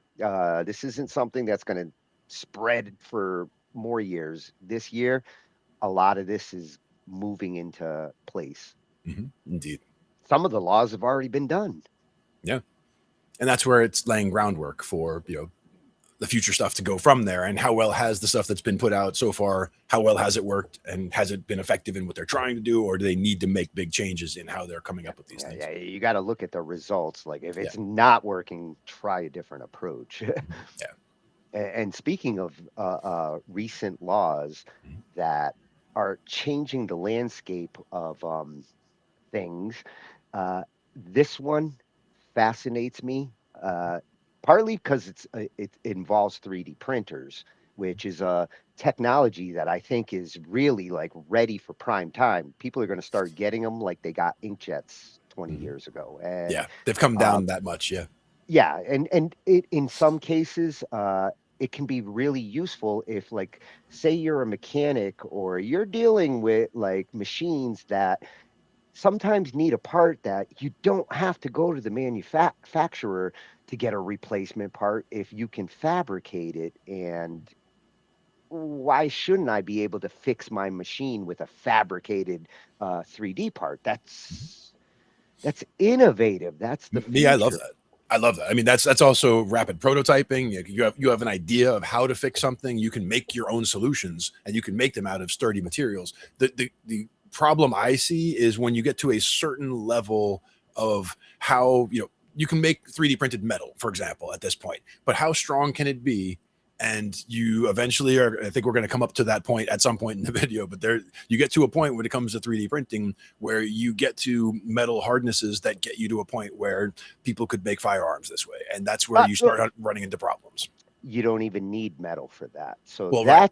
that's the scary thing. That's what actually triggered the last couple of years. If you've been paying attention when they first like started talking about these 3D printed guns, they can pass through metal detectors, and that freaked them out. Like, yeah, they were like, wait a minute, 3D printers were cool up until now, but this is scary. So I understand the motivation. Again, it's just like with the age ID stuff. But the approach, and that's why I picked this video. What's scary about the approach is it comes in disguised like we're dealing with this and we're trying to solve this, but the verbiage, uh if this had to do with music, Miss Crystal would have tore apart this law and been like, this is fucked up, this is fucked up, this is fucked up. What do you mean by media file? Because that's a lot of different things. A media file can be a lot of different things. Well, sure. Absolutely.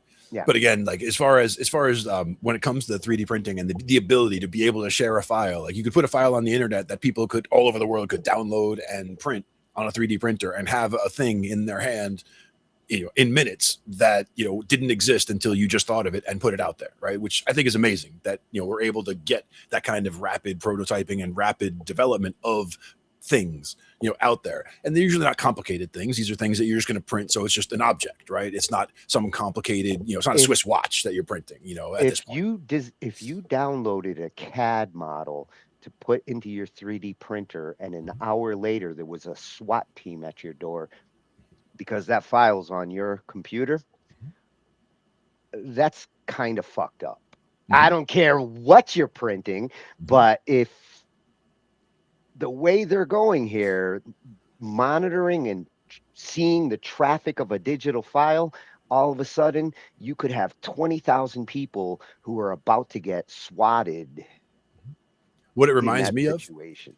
It reminds me of when color printers got good enough to do currency, essentially. Like it's still, you don't have the right paper and you don't have the right ink and all of that kind of thing. But you remember when printers were just getting to the point where they were starting to get really good. And it's like, you can totally see people printing money.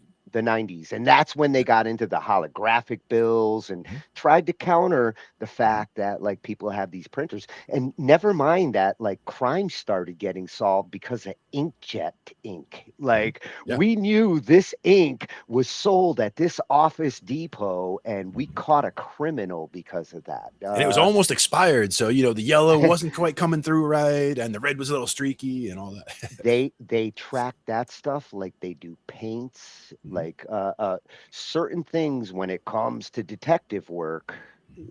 The industries police themselves this way. And now, do you think they're going to do the same type of a thing with the 3D printers where you could track back a 3D printed item to the device it came from?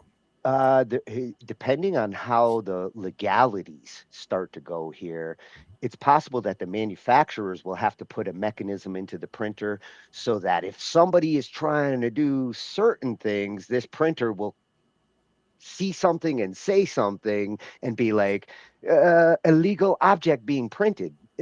Manufacturers might have to be forced to something like that. Otherwise, how you regulate this, especially at the media file level, I don't think it's going to work.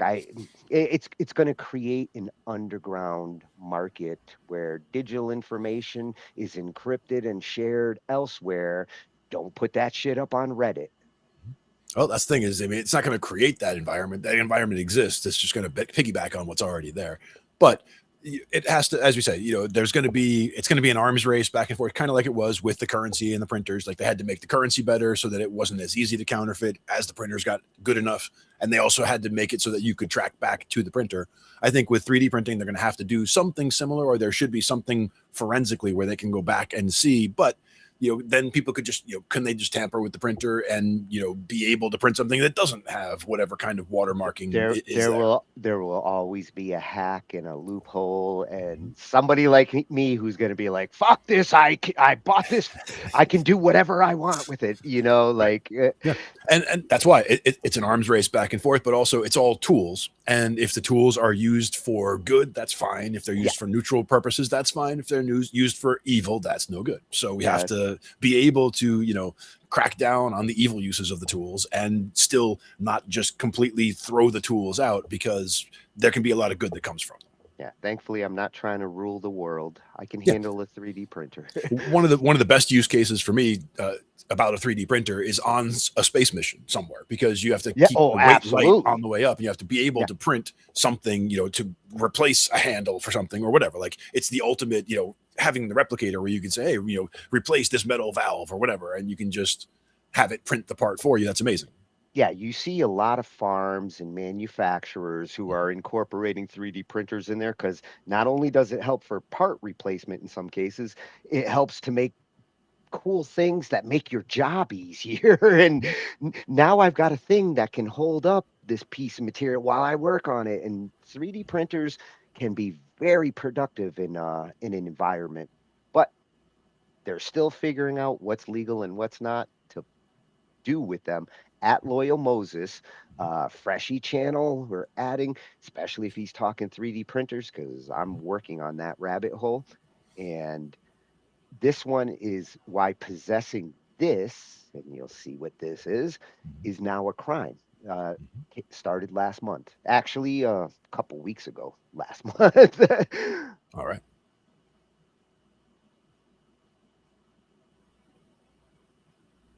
Imagine here for a moment that John Deere calls your state attorney general's office and that they believe that you have CAD files, like parts diagrams or repair schematics for equipment that you actually own. Now, it's something that you've downloaded from an internet forum so that you could fix your own machine or your own equipment without paying to go through a dealer. They want the state to do something about it, so the state shows up. And now those files that are actually on your hard drive, they're now the crime. Or think about Disney makes that call instead. Character models, scene renders, IP that you downloaded from a fan site and even forgot about.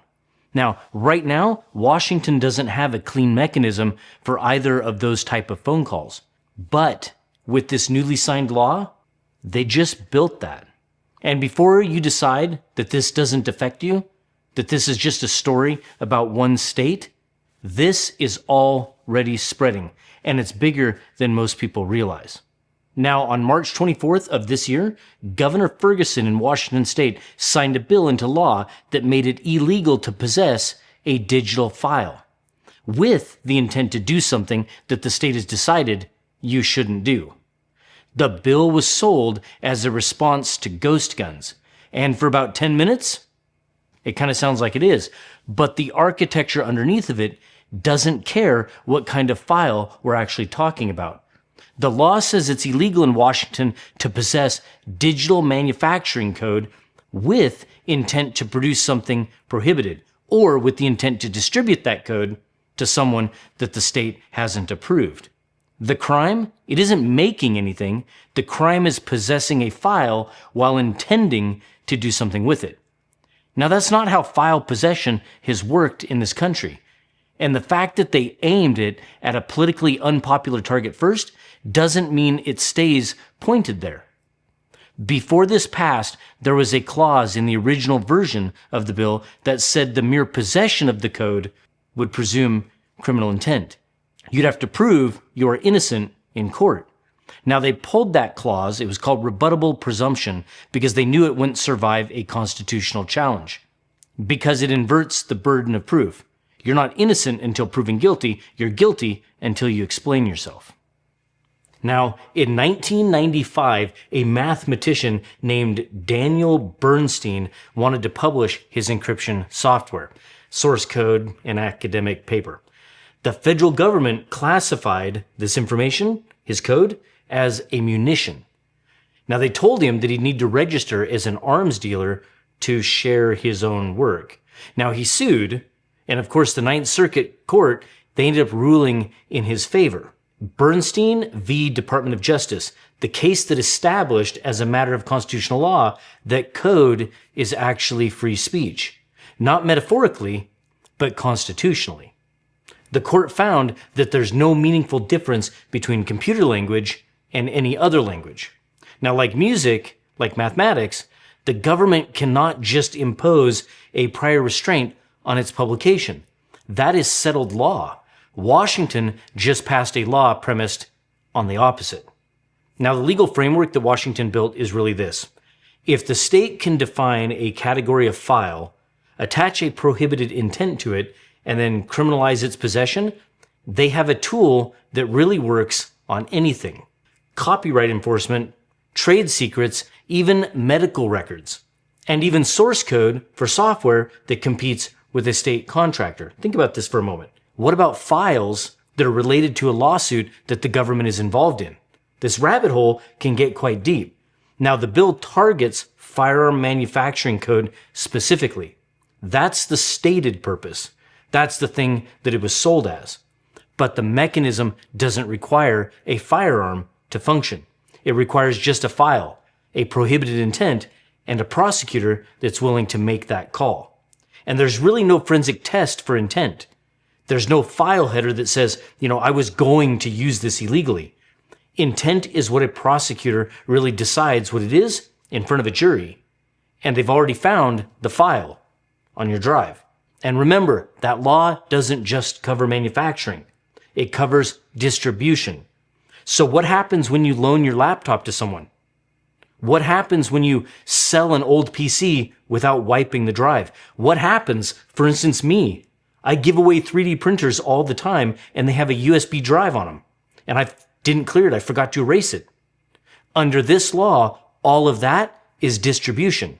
Now, the bill also contains the phrase, or other means, attached to the manufacturing prohibition with no definition, no real boundary. If you manufacture something prohibited by any method not already named, it's still covered. They wrote the expansion in before anyone even asked for it. Now, let me go ahead and address something that I get in the comments quite a lot. These files don't have a victim. There are already categories of digital files that are illegal. And those files have real crimes attached to them, real people who were harmed. That distinction exists for a reason, and it's an important one. But a CAD file, a design, a model, that file is speech. It's expression. And in many cases, it's even just intellectual property. It's legally patented, assigned a number, filed at the United States Patent and Trademark Office. The federal government already houses a lot of these files. They review them. They publish them. The USPTO is, by definition, a distribution system for these technical drawings.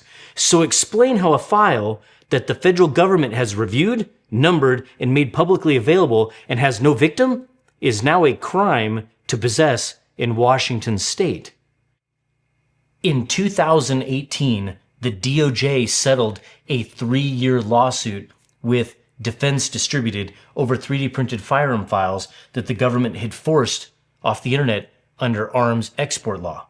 They settled because their own lawyers knew they couldn't sustain it. The files went back online anyway. The government paid the plaintiffs' legal fees. They already lost this argument in federal court, but Washington doesn't care, and they signed it into law anyway. Now, every state that comes after Washington now has this model, a passed law, and they're not alone. All of these laws got some state's governor's signature. That signature is something to point to when their own version gets challenged, something to cite when a court asks whether any government has ever done this before. But see, Washington did. March 24th, with an emergency clause making it effective immediately. Now, the EFF, they have been fighting this specific fight for a long time. The right to possess that technical information, the right to not be presumed criminal because of what's on your hard drive. It's been like 30 years now. Because the pattern, it's always the same. They aim it at something nobody wants to defend. Then, the framework now exists, and the framework gets used. And Washington, they're not alone in this. New Jersey signed the same framework into law on January 12th of this year. I think it's like A4975. And they criminalized possession of digital firearm manufacturing files with the intent to manufacture. In California, they did it in October of last year with AB 1263, and that went into effect January of this year. And right now, New York has it sitting inside the governor's executive budget bill, right? I think that's like S9005, which would make it a crime to sell, distribute, and possess digital instructions for manufacturing a firearm without a license. The framework is being placed in all of these states across our country, and I promise you, it's not going to be limited to the ghost guns. And now that this exists, you can bet that corporations will take advantage of these new laws. Now, to stay in New York just for a moment, that same budget bill also proposes requiring 3D printers sold in New York to have that blocking software. And we've kind of covered that in previous videos. It basically says that a firearms blueprint detection algorithm must be included on every 3D printer sold to scan every file before it prints and stop anything that it flags. 3 states, think about that. 3 states already have this law, and others are in motion. This isn't one state just experimenting. This is a pattern with momentum, and every state that signs it gives the next one more cover to do the same. Now, I know what the comments are going to say. This won't stand. It'll get overturned. Well, maybe. But here's how that actually works. Someone has to get charged first. Then they have to fight it through trial court, then appeals. The average time from a law being passed to a Supreme Court ruling is somewhere between like 10 and 15 years, and that's if the court even takes it at all. Most cases never even get there. And the whole clock doesn't even start until someone gets hurt badly enough to spend that kind of money and that kind of time fighting back. In the meantime, the law's in effect. Prosecutors can still use it. Charges can be filed, and people can be sitting in state prison. And of course, there will be plea deals that get taken by people who can't afford to fight. So the idea of it'll get overturned is not a protection. It's just a hope, and hopes don't keep charges off of your record. Now, I don't know what files are going to come for next. We can only really guess, and maybe it stays narrow, but also maybe it doesn't. The bill already contains the phrase, or other means, with no definition attached to it. What I do know is that Washington State just signed into law the idea that possessing a file with an intent that the state disapproves of is a crime, without you having built anything, without any harm having occurred, because of what they think you are going to do with it. That's not where file law has been in this country. But it is now.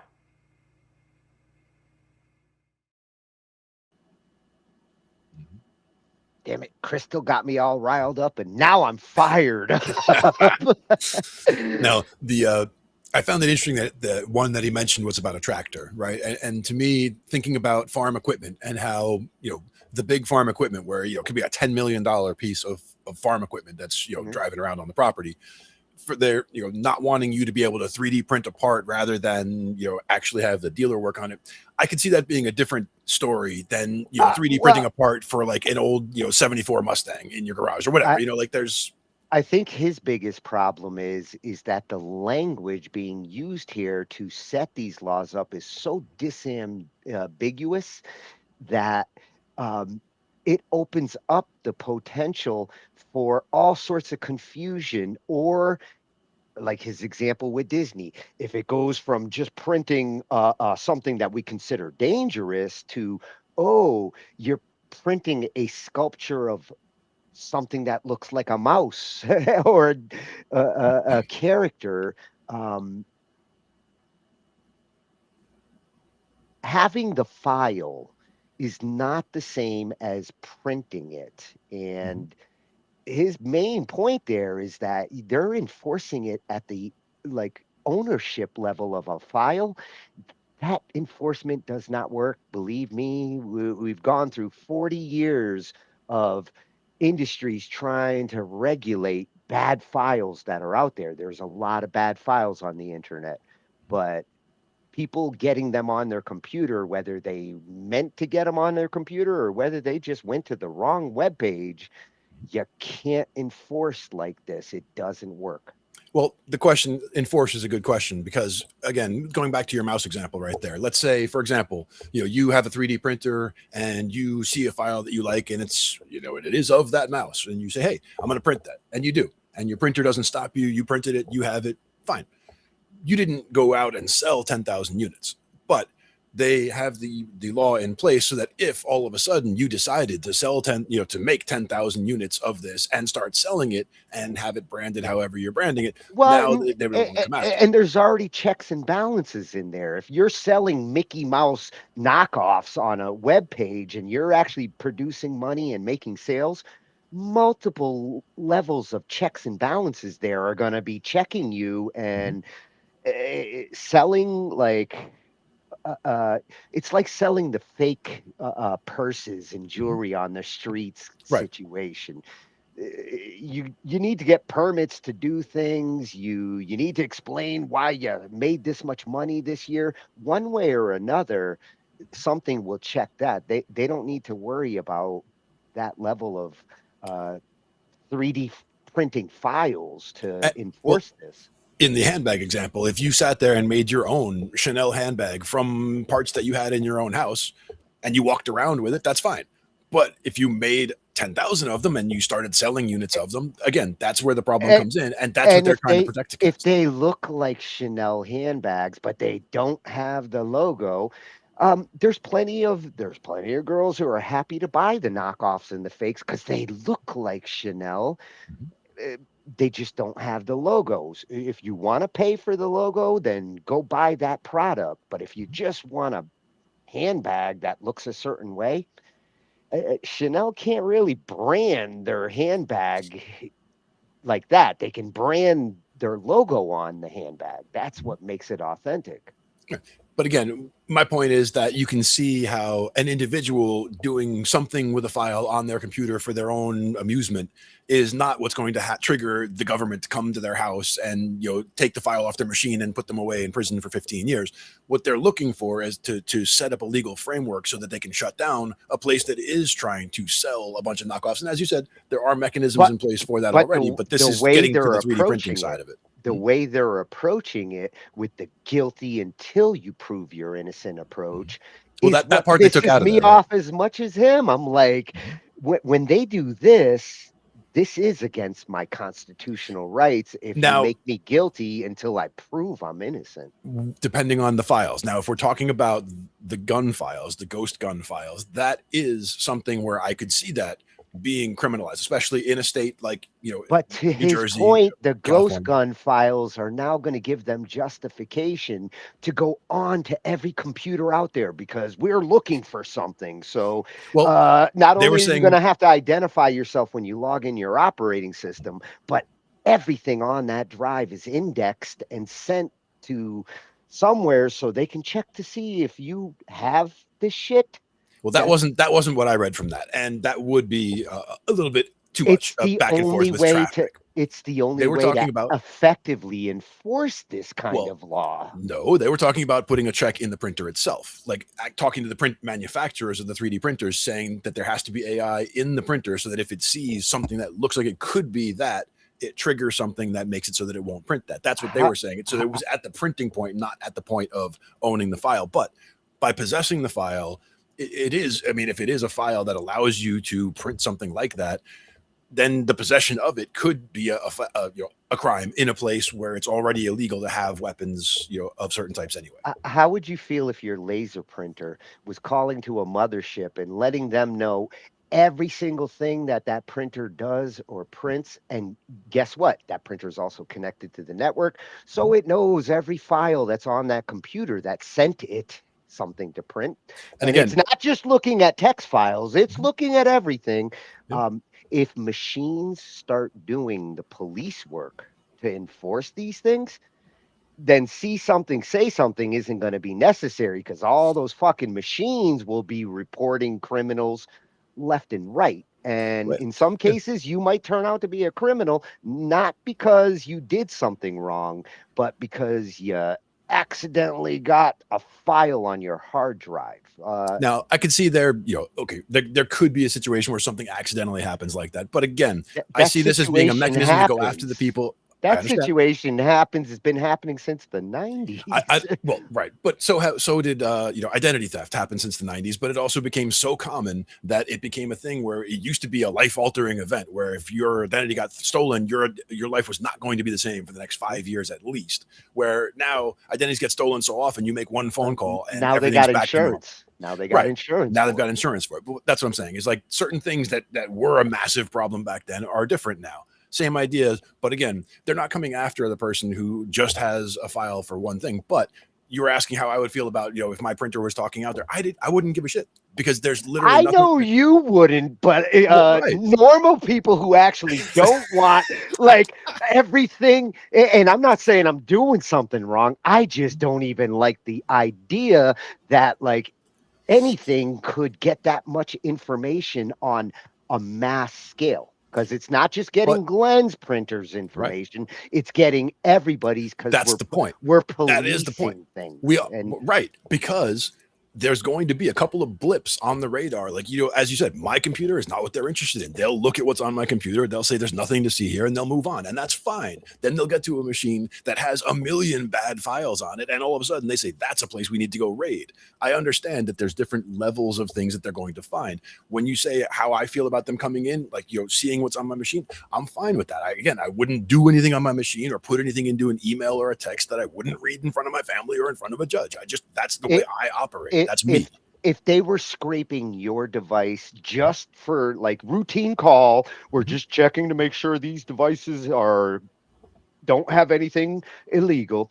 If they go to your device and they don't find anything on there, but they're still going through their routine call, and they take all your contact list and everybody you associate with, and guess what? Now the people you're connected to, we're checking on this individual. We didn't find anything, but let's go see if anybody he's associated with does. And same procedure, digital back end procedure, you're not being faced with a permit or anything.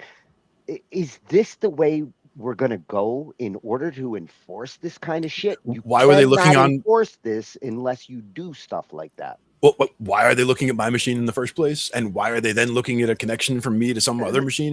They want to look at every device. They want to know every file on everything. How can we have a safe internet if we can't check what's they already they already can't, like, when it comes to YouTube, there are so many hours of video uploaded every day that there is no physical way anybody could watch all of that content before it goes out there, right? So they have algorithms that do all that stuff. The same idea goes here. You're talking about having people on staff to look at every file on every machine everywhere? No, it's algorithmic, right? It'll be AI which will fuck up, and everybody will complain like, AI sent me to jail. I didn't do anything wrong. This AI doesn't know what the fuck it's looking for. AI could be flagging things, and then people should be following them up. And again, it's not the single file that is somewhere here that hasn't been accessed in 15 years that they're worried about. They're worried about the machines that are looking to send these files out to places to, arm an entire group of people, for example, would be the kind of thing they're worried about. Hopefully they're correlating the activity and the history there with the file itself. Like you said, if the file's never been opened in 15 years, then you can't prove this person printed anything with that file. Well, let me ask you this also: is if this is specifically about certain types of weapons and 3D printing, what happened? What about how sharp could you make something that you 3D print? As an example, Well, you could 3D print things that are knife-like, sword-like, whatever. There are many things that you could do that would not fall under that category that would still be potentially dangerous. And if you had these files on your machine, it could be something that you're making on contract for someone as an art thing to hang on a wall, right? Yeah, if I want to make a sword, I don't need a 3D printer. Right. Well, you don't need one, but I mean, if you did have a 3D print, to do parts of it or whatever, like, part of your design, is that something that's going to look for as well? And is that going to be a problem as well? If you're making a movie prop, hey, we're making the next Conan movie, and I want a sword that looks just like that. If you use 3D printing to design some of that, make the sword out of the metal. Would that be like the Disney situation where you can't make that Conan looking sword? You're going to have to change that shape a little bit. Well, Otherwise, that's why I don't see that design is a no design. It's copywritten. Yeah, and again, I don't see it as anything coming in to look at every file everywhere to see about these things. I see it as they're basically trying to build a gate into the 3D printer to stop it from printing things that are of certain categories, which again is difficult because I'm sure there are legitimate things you could want to print that could be turned into something like that. So I mean, I think it's exactly what he said at the beginning, where this is an entryway law that certain states and certain legislators think like, let's test the waters here with these laws. This is an entry level law to a bigger problem than just ghost guns. This is not just about ghost guns. That's the distraction at the beginning with these initial laws. See, I don't see it as a distraction at all. I see it as a legitimately large problem. It's the one thing that you're going to get most people to be like, yes, of course, we don't want like people just producing guns. We're trying to regulate them. We're trying to make sure that like people who should have guns have them and people who shouldn't don't. And it appeals as a law like that. But you gotta do like Miss Crystal and actually look at all that fine writing in there, because that disambiguous verbiage, you know what happens when you set precedences, but you're not clear about what you're talking about. Those precedences can turn into fucked up laws afterwards that more likely shouldn't have been made. If the laws aren't well thought out, or if they're not well designed, or if they can't stand on the way that they're written, then there will be challenges, and those challenges will get that law looked at by a circuit court, which could then overturn it and or allow them to modify it. So, I mean, I understand if it is a badly written law, or if it does have things that we're not sure about, these are things that can be turned over, but it's things that, as he said, someone has to actually be harmed by something and then, go to jail and then, appeal and then, go up the steps. So there have to be things, but they did have to get something on the books because, again, a lot of these states, if they didn't put anything on the books and all of a sudden, somebody comes up with a 3D file, which I'm sure they already exist, but a 3D file to print something like that, and they could send it out and just boom into a forum everywhere. And now anybody who has a printer of this level or higher can just print one and have it. That's not a good thing, right? So they have to try to do something. So I get that they had to try to do something. It might not be worded well. It might not be ideal, but by starting somewhere, they could now have a baseline and start having conversations about whether to push it further, more strict, or pull it back some. When it comes to senators and Congress people, a lot of them are lawyers. So they're usually pretty good at coming up with new laws and establishing them, because a lot of them are lawyers. First and foremost. And when it comes to the verbiage, a lot of them, I mean, when it comes to ambiguity, they keep it as open as they can until they have to make it specific.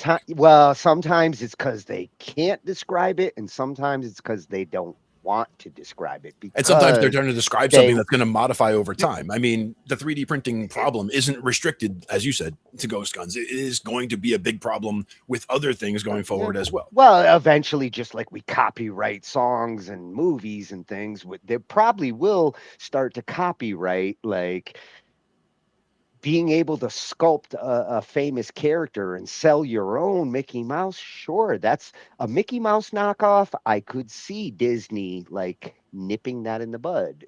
Right. But you could take a mouse of a different design and have whatever kind of things you want and make your own character. And they can't just Yes. say, "Oh, it won't print any mouse." If he's not wearing his trademark shirt or like just like with the music, a little modification here and a 145 is no longer that song. It's now my song. Exactly. You got to throw that little bit of, whatever to make it your own, and then it's different. But again, I turned my 4 into red and it's not blue. But in the initial example, again, in what this was really in response to, when it comes to the ghost guns, like changing it from, printing out to the way it was to changing it to print that has a little, thing sticking off the end isn't going to change the fact that it's still that kind of a device. And they wanted to nip that in the bud because they can't have access to that kind of device just, out there to anybody who has a printer. In other similar situations, it's not just about like being able to print a gun. Bump stocks and things, gun modifications, exactly, and things like that are another. Like we will make laws about this, and right. And again, those laws aren't to going back to that, like that thing in right there. Like if they had a file to make that and it's sitting on your computer, is that something that would be illegal already? Because the device itself would be illegal. Would the plan for it be illegal? There's generally good intentions in these laws, but you do understand why, like, some of us are going to be like, I know most of this is good intentions. This little verbiage here, is that bad intentions? Like, why you have to kind of look at this and at least ask yourself how you feel. If you were the senator who had to propose this or say nay, would you ask that to yourself? Be familiar with some of these laws, even if you think they don't affect you. And that's the thing is some of these are hundreds. They will affect the world around you. Some of them are hundreds of pages of legalese also. So it's important. Like if you are, serious about these subjects, then you would want to read the entire thing and familiarize yourself with the entire thing. Me, I mean, if I you can get are a lawyer, right? I mean, I can get a synopsis from somebody who has looked at it and see, but you also have to, you have to understand where that person's alignment is and where you feel your feelings would be in terms of, again, anytime it comes to bringing up guns or anytime it comes to bringing up, laws, these are all things that people have strong opinions about. And, it's things where people might not like to have their opinions challenged on things like this, but it's important that we have conversations about them because everyone should have, everyone should at least be able to defend their own positions on these things. If you have a reason that you strongly feel for or against these things, you should be able to describe why. Yeah. Guns aren't good or bad. Good and bad people use guns. That's how it works. Exactly. And in the space station example, is if you were on the space station and you had to print something and maybe the only solution to the problem was to be able to print, a firearm on the space station to be able to fix something. Oh, my printer won't do it. It's telling me it's going to call the feds. There are situations where even something that should be blocked in general might need to be allowed for a certain purpose, Elon, if you're sending me to Mars, I want a really cool 3D printer. And all the bells and whistles. I'm going to be checking back here because he is a 3D printing guy. He's fighting a good fight here, just like Crystal with the AI at Loyal Moses. I understand his feelings on all of this and nice and balanced there. You weren't overly biased in any direction. Your concerns are mine as well. And to me, the 3D printing and a CNC machine, and then we're getting into I feel like I could build a tank if you gave me enough of these. and we're there. I mean, we really could build prototype RC tanks if we wanted to. And I'm not saying I'm going to build a tank to conquer the world. I just want to have one. It would be I'll awesome keep it on the to property. Play it. Yeah. I'll keep it on the property. It'll be fine. Oh, and also he's got a link tree. I put the link in the description. You want to keep up with this war on 3D printing? If you do, he's the man. I will be back, Moses. All right. And For our last one, another legal channel. Ange hooked me up with another good legal channel here. Lawful Masses with Leonard French. Really good legal mind he has.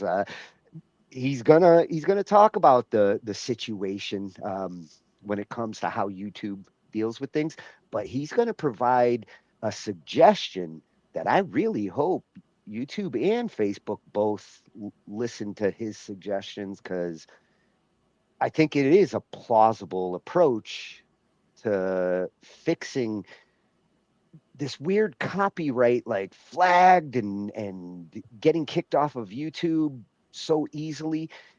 Something needs to be addressed there. Something needs to change. Otherwise, so many channels are disappearing. Yeah, and again, I think some of that does come back to just the sheer volume of videos that get uploaded, and the fact that it has to be looked at algorithmically first, because you just don't have that many eyes to be able to look at all this content and categorize and put things in the right places. So I think that a lot of this was a development of just as we got to the point where we could actually start to look at this volume of things and start to make sense of it, and then as time goes forward, we'll be able to do a better job of categorizing and getting everything where it needs to be. Well, hopefully we get more organized, not less, Yes. because you know what happens when it keeps getting more and more unorganized? It becomes avalanche. Like eventually you hit the point of we're never going to be able to organize this. I think YouTube has already hit that. Yeah, and it's getting worse as far as the speed at which more stuff is being generated, because now AI is generating stuff on its own as well. So I mean, we have a lot of stuff and a lot more stuff coming at you. AI might help us to catch up on some of that disorganization, but at the same time, it could create a whole new level of AI disorganization where it's like humans don't organize like this. Well, not to mention the fact that once we start feeding enough AI generated stuff back into AI, you get all that hallucination starts compounding, and all of a sudden, where is reality? We're going to overload the systems. Yeah. Yep. It's a concern. Yeah. At Lawful Masses, gonna be going through these. I'm a big law geek, so like Crystal gives me my fix when it comes to the music industry, but man, you cover it all. I'll be back for that. But for this, he's talking about how a Supreme Court decision pretty much opens the door for YouTube to stop making excuses about why they do things the way they do right now, which is kind of like a dictator. It's just like, don't ask us. We won't tell you how we're making our decisions, and you've been flagged. And for asking, we're going to flag you twice. And if you don't want us to flag you a third time because your channel's done. That kind of treatment, channels really sometimes feel like they're getting shortchanged from YouTube because of this treatment. Yeah, and again, to me, I just go always back to the sheer volume of stuff that they're dealing with coming in at YouTube, and having to have some mechanism to be able to fight back against some of this stuff. Well, and if you're a channel that has done the work, you've got good content, especially if you got educational content, resource content, like these channels we looked at tonight, they're all resources of information.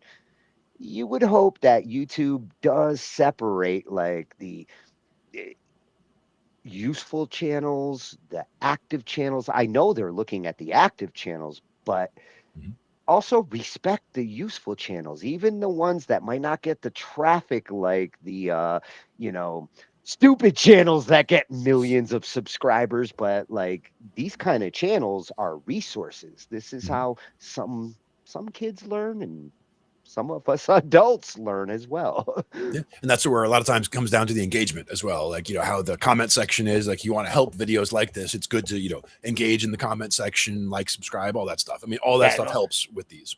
Well, and Leonard says in his description, he's always interested in your feedback and comments. And I'm going to be letting him know, like, Leonard, you're our finisher tonight. And your suggestions to YouTube, I really hope they're listening.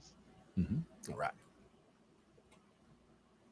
On March 25, 2026, the Supreme Court unanimously ruled that Cox Communications, an ISP that knowingly lets subscribers pirate music for years, is not liable for contributory copyright infringement. Not because Cox behaved well, it didn't. Cox maintained a 13-strike policy the district court called an elaborate sham.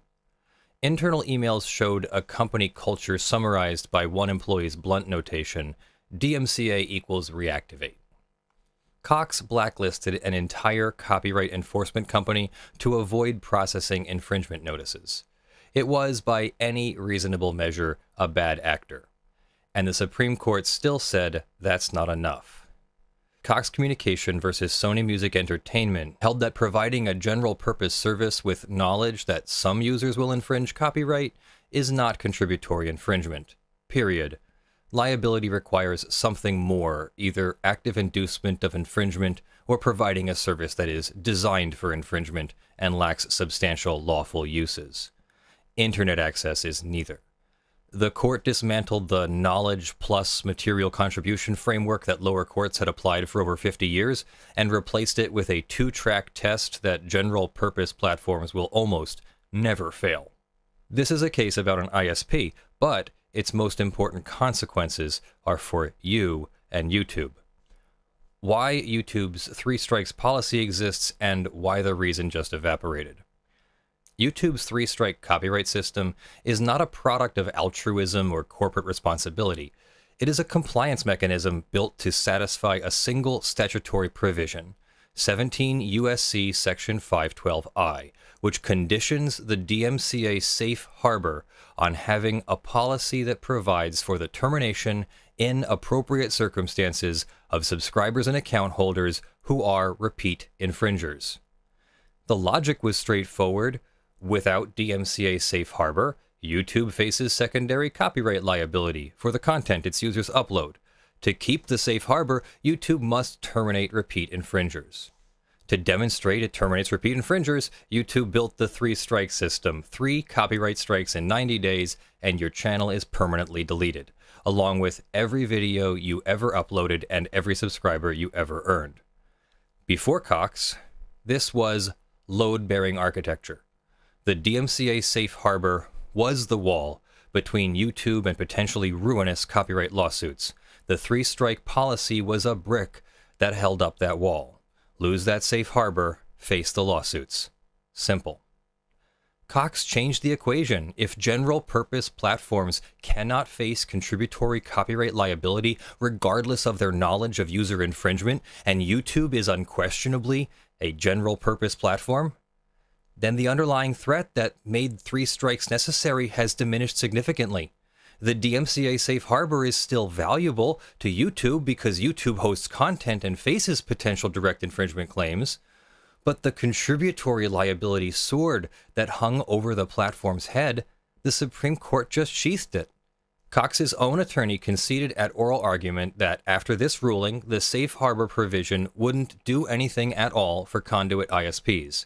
For hosting platforms like YouTube, the safe harbor still matters, but it matters less. And the 3-strike policy that was built to protect it, YouTube now has room to rethink it from the ground up. The human cost of 3 strikes. To understand why this matters, you have to understand what the current system does to real people. A YouTube creator who receives 3 copyright strikes in the 90-day window loses everything. Not just the disputed video, the entire channel. Every video, every subscriber, every comment, every community post, years of work deleted. And YouTube bans the creator from starting a new channel. For full-time creators whose livelihoods depend on their channels, a 3rd strike is a professional death sentence. The U.S. Copyright Office's own 2020 Section 512 study found the notice and takedown system unbalanced, tilted towards right holders at the expense of users with legitimate fair use claims.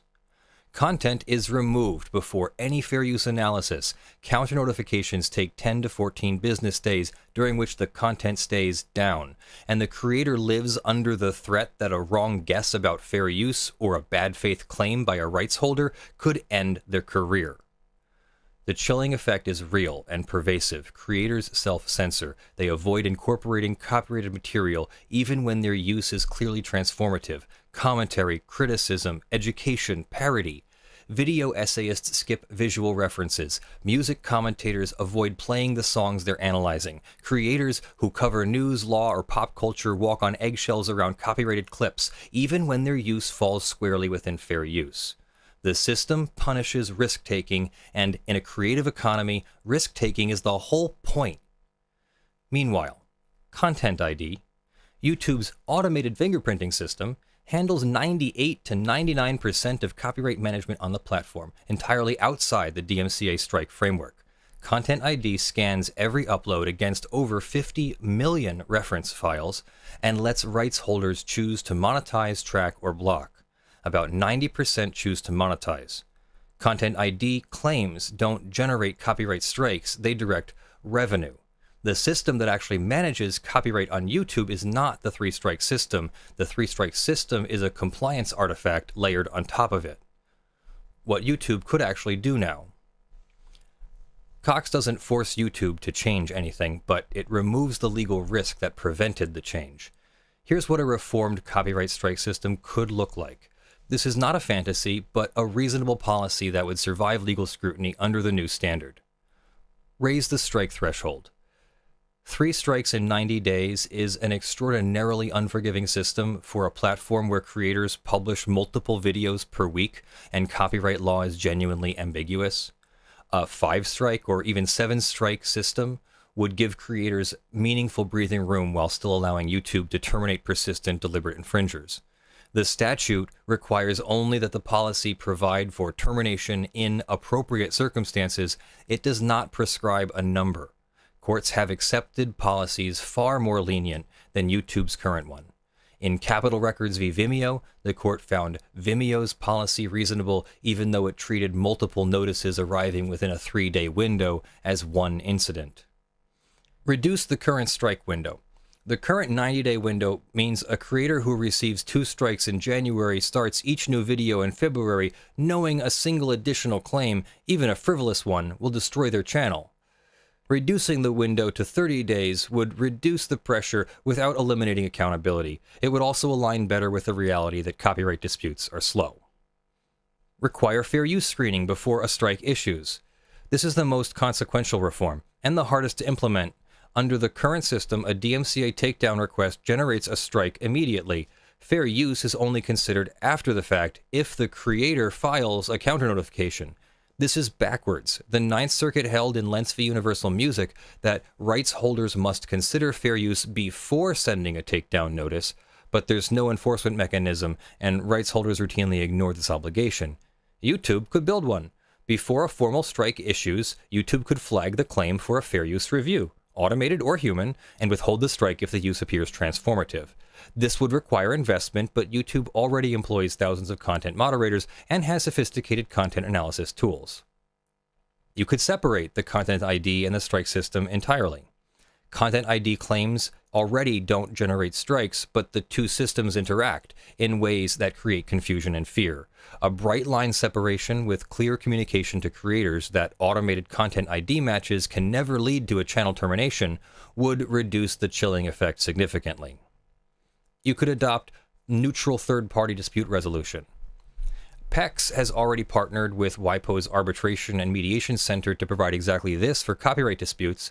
YouTube could integrate a similar system, replacing the current framework where the accusing rights holder effectively decides the outcome.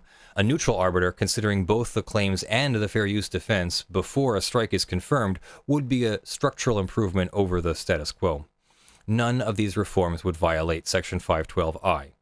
The statute requires a policy that terminates repeat infringers in appropriate circumstances, not necessarily a 3-strike policy or a 90-day window or immediate termination upon a third complaint. Courts have consistently held that reasonable implementation is a flexible standard. And after Cox, even if a court found YouTube's reformed policy didn't satisfy Section 512I, the contributory liability exposure that made the safe harbor essential has been dramatically reduced. What this could mean for content creation? If YouTube moved in this direction, the effects would ripple across the entire creator economy. YouTube is the platform that sets the standard. Its copyright policies influence how every other platform structures its own systems: TikTok, Instagram, Twitch. A more forgiving strike system would unlock categories of content that are currently too risky to produce at scale. Long-form video essays that analyze copyrighted films, music, and art, the kind of content that is almost always fair use but frequently triggers claims, would become safer to create. Music commentary and reaction content, which currently operates in a gray zone where a single aggressive rights holder can threaten a creator's entire career, would have more room to breathe. News commentary that incorporates copyrighted footage, a practice protected by fair use but routinely flagged by automated systems, would carry less existential risk. The broader effect would be a shift in creative incentives. The current system rewards creators who avoid copyrighted material entirely, who make content in a vacuum, disconnected from the broader culture they're commenting on. A reformed system would reward creators who engage with copyrighted works in transformative ways, exactly the kind of creative output that copyright's fair use doctrine is designed to protect. The law already says this content is legal. The platform's enforcement system just hasn't caught up. There is a reasonable counterargument. Rights holders worry that relaxed enforcement will increase piracy and erode the revenue streams that fund creative work in the first place. This concern's not frivolous. The Content ID monetization system generates billions of dollars for rights holders annually, and it depends on a credible enforcement backdrop. But the counterargument has limits. Content ID handles the vast majority of copyright management on YouTube already. The three-strike system is a blunt instrument layered on top of a sophisticated one, and blunting it further doesn't mean abandoning copyright enforcement. It means calibrating enforcement to distinguish between piracy and fair use, between bad actors and good faith actors. The time is now. As of mid-April 2026, no major platform has publicly announced any policy changes in response to Cox. The decision is 2 weeks old, but the legal landscape has shifted beneath the existing architecture, and the platforms know it. 2 days after Cox, X's lawyers told a Nashville federal court that the copyright theories in a pending music publisher's lawsuit fail as a matter of law under the new standard. Meta invoked Cox in its defense against Epidemic Sound. The court issued a GVR order vacating a $46.7 million verdict against Grande Communications, another ISP, and the record label's $2.6 billion suit against Verizon faces the same headwinds. The content industry's litigation strategy against intermediaries, built on the knowledge plus material contribution theory the court just eliminated, is in disarray. The RIAA's Mitch Glazier responded by calling on policymakers to look closely at the impact of this ruling. That's the signal. The fight moves to Congress. If platforms visibly relax enforcement before rights holders can secure legislative backup, the window for reform may be narrow. Right now, the window is open, and YouTube has the legal room, the technical infrastructure, and the competitive incentive to build a copyright system that distinguishes between pirates and creators. Cox v. Sony didn't require it, but for the first time in the platform's history, nothing in the law prevents it either. That's where things stand. I'm Leonard French, your favorite copyright attorney, and I want to hear what you think. Drop your thoughts in the comments. Should YouTube raise the strike count? Should they require fair use review before a strike lands? Should they scrap the whole system and start over? Tell me. Lawful Masses runs on community support, and I'm grateful for every one of you who makes it possible. Special thanks to Evie, Ugly Grill, Tech Potato, the Blood-Soaked Survivors, and Kyle Seafring for their top-tier support. If you'd like to join them, head to patreon.com/ljfrench. One more thing. I've been building a web app that makes it dead simple to send a postcard to your congresspersons. If this ruling makes you think Congress needs to hear from creators, this is a way to do it. Check it out at postcardstocongress.org, and please send any feedback to support@postcardstocongress.org. Use coupon code JUST5 to send postcards to all 3 of your Congress critters for just $5. Until next time, I love you all. Have a great day. Bye.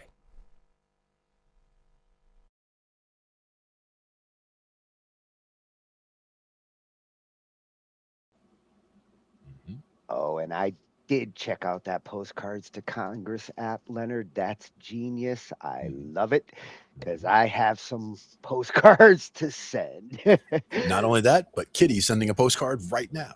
Yeah, she's like, this one really riled me up. She got some feelings on YouTube. Big time. She's got some postcards with good patterns she wants to send. Well, and his message to YouTube there, they have a moment of opportunity um, to, they are the standard bearer when it comes to video media. They are the new cable box for a lot of people.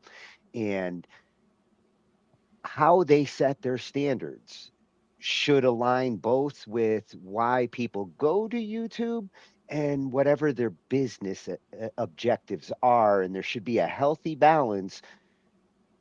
They should not be dictators in this standard or this platform. And they need to consider what they're trying to get those viewers and content makers to do responsibly. His suggestion about a reward system would be their smartest approach. People learn faster with rewards than they do with smacks on the hand. The smacks on the hand scares the shit out of them if they think 3 of them, you're going to delete everything I have, no warning. People don't get an option to actually get their content before it's deleted.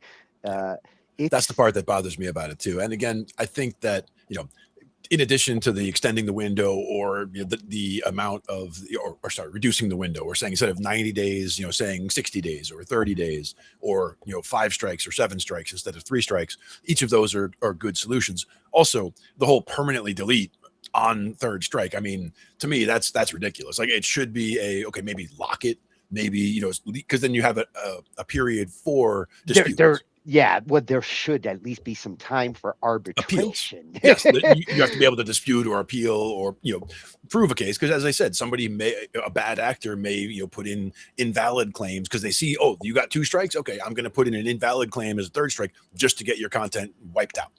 Some people say YouTube does it like that because Google's hurting for space. Storage space, they've been running out of it for the last couple of years. They're looking for any excuse to delete all your emails, like your account, if you don't use your account, like at least once every year, I think now, 2 years, your Google account will get deleted with no warning. All of the photos, anything tied to that Google account, you don't use it in 2 years, blip. With YouTube, that takes more of their storage than anything else at Google. And anytime they can flush like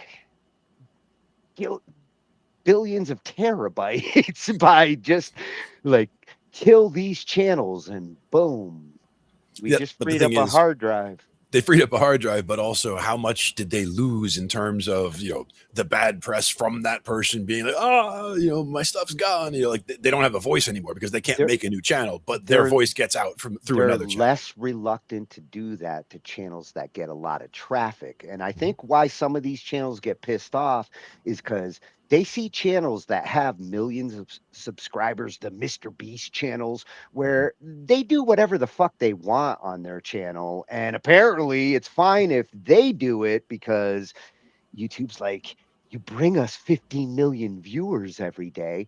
Whereas people doing the same content who only have 50,000 subscribers, which is actually impressive. But at the same time, it's like I'm a little guppy in the Mr. Beast YouTube. Yep. And again, it does come down to some of that where, if they're going to start issuing strikes, they're going to take a good hard look at a strike before they'll issue it against, a channel like that, because it does bring in revenue. They used to. Now that AI is doing it, strikes are popping up everywhere. AI is like, I see a strike here, I see a strike there.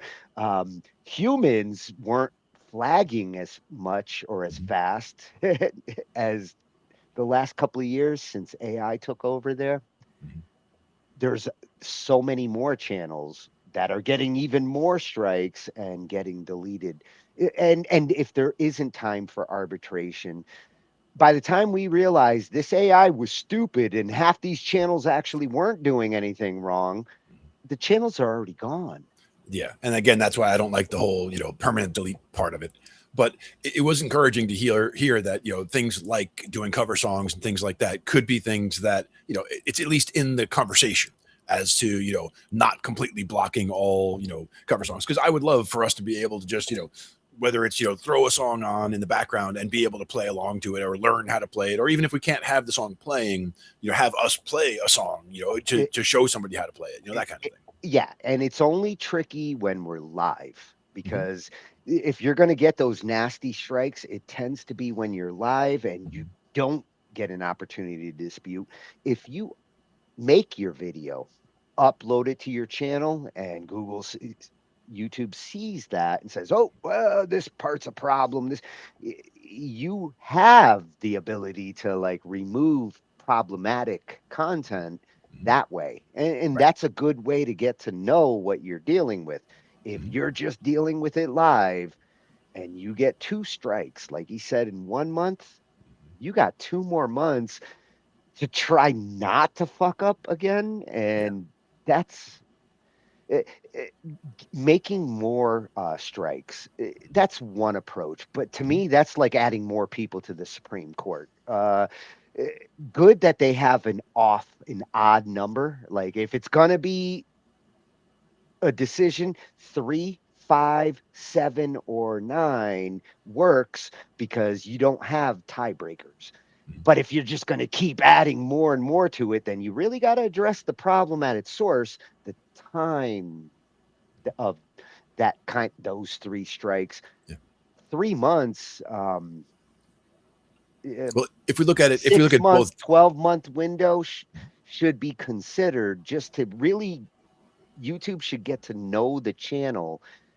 You can't know a channel in 3 to 6 months. You will know a channel after 6 months. but also if you were to look at the release schedule, so let's say a channel has something coming out twice a week, right? Like in 3 months, that's a lot of content that's coming out, right? But if you looked at just a 30-day window, they're only going to have, if it's a couple a week, 1 or 2 a week, they're only going to have a handful in a month. So if you give them 7 strikes and it's a 30-day window, then almost nobody is going to get 7 strikes. Even if they were failing on every single video they put out, almost no one's going to have 7 strikes in 30 days, right? Because they're not putting out 7 videos in 30 days, even some. So it's finding the balance point, right? We have 5 nights of shows and every show's a little different. So like what might happen on one or the other, it's a miracle. We've never been nailed with. Ange is so like good at making sure that the things we're doing aren't gonna get like insta strikes live. Right. And that's the thing. We have to work around that by not doing certain things that we would otherwise do if we could. We would be doing music live a lot of the time, but we would love to be doing some cover songs. And that's something that's not as easily handled. Yeah. Well, it's tricky. Yeah. Exactly. But, maybe that'll change going forward. And as you said, that's something that we could look at as far as, pre-recording some things like that. Like if we were going to do some music sessions, we can do a pre-record, a test upload, and then we could include it as part of a show. Yeah. Yeah. Ange will test it. Exactly. She got awesome tools. She's got an awesome set of tools. So Leonard, love the thoughts there. I hope YouTube is listening. Some good suggestions, especially the third party idea. I think eventually the World Internet Forum, they're going to have to develop a kind of copyright court system that is built off of representatives like you, smart people, and like the judges could be our peers. They could be those who understand the industry, and it would be better than letting AI figure it out for us. Like even a community,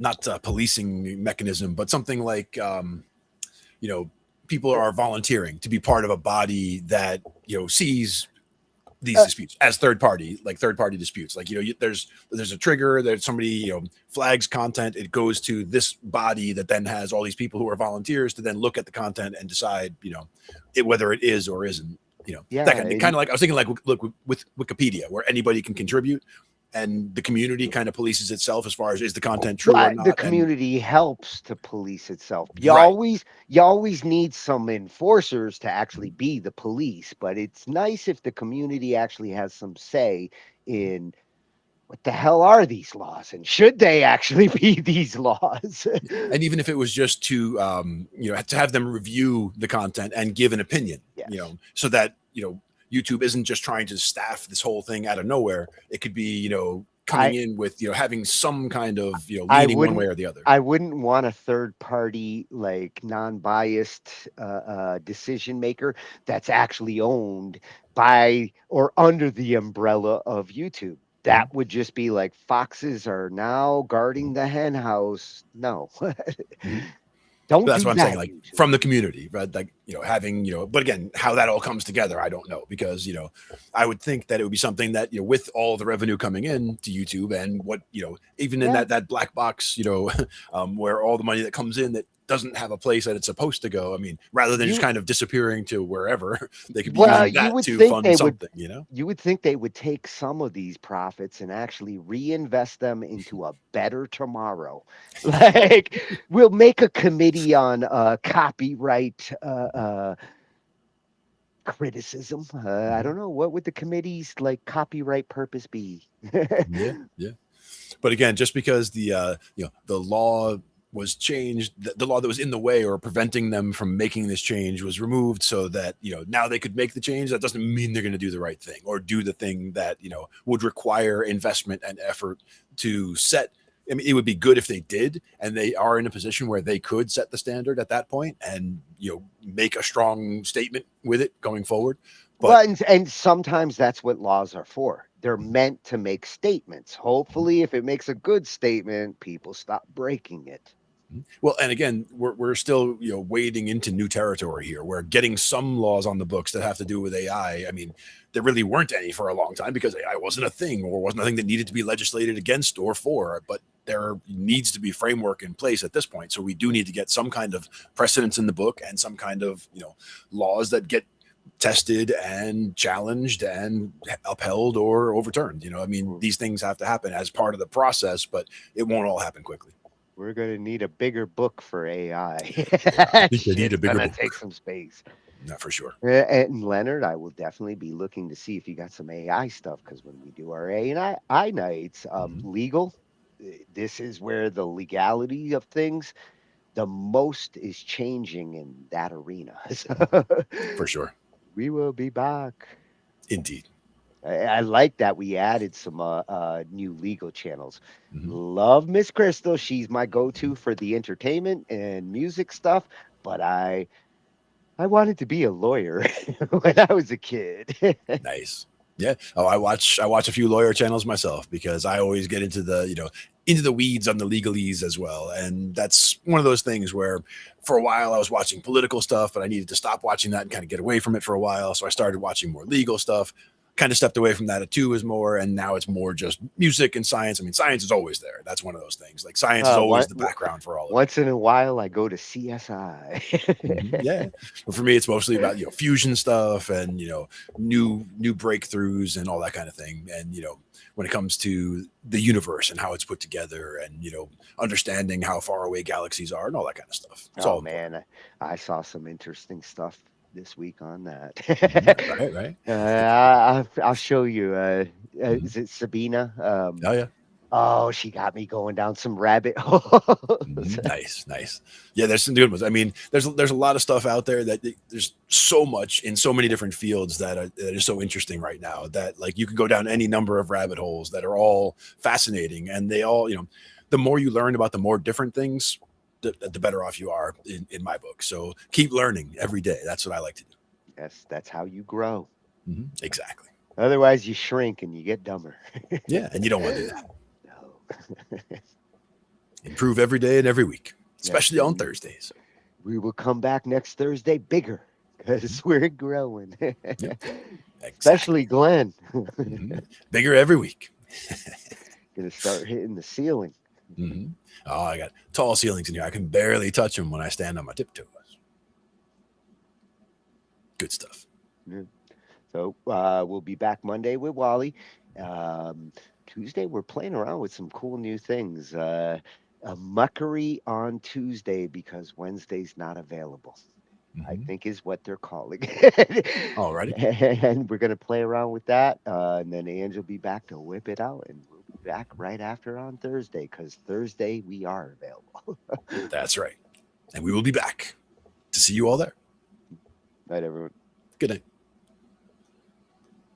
We cover digital audio workstations and music tools. We explore theory, gear, and 82.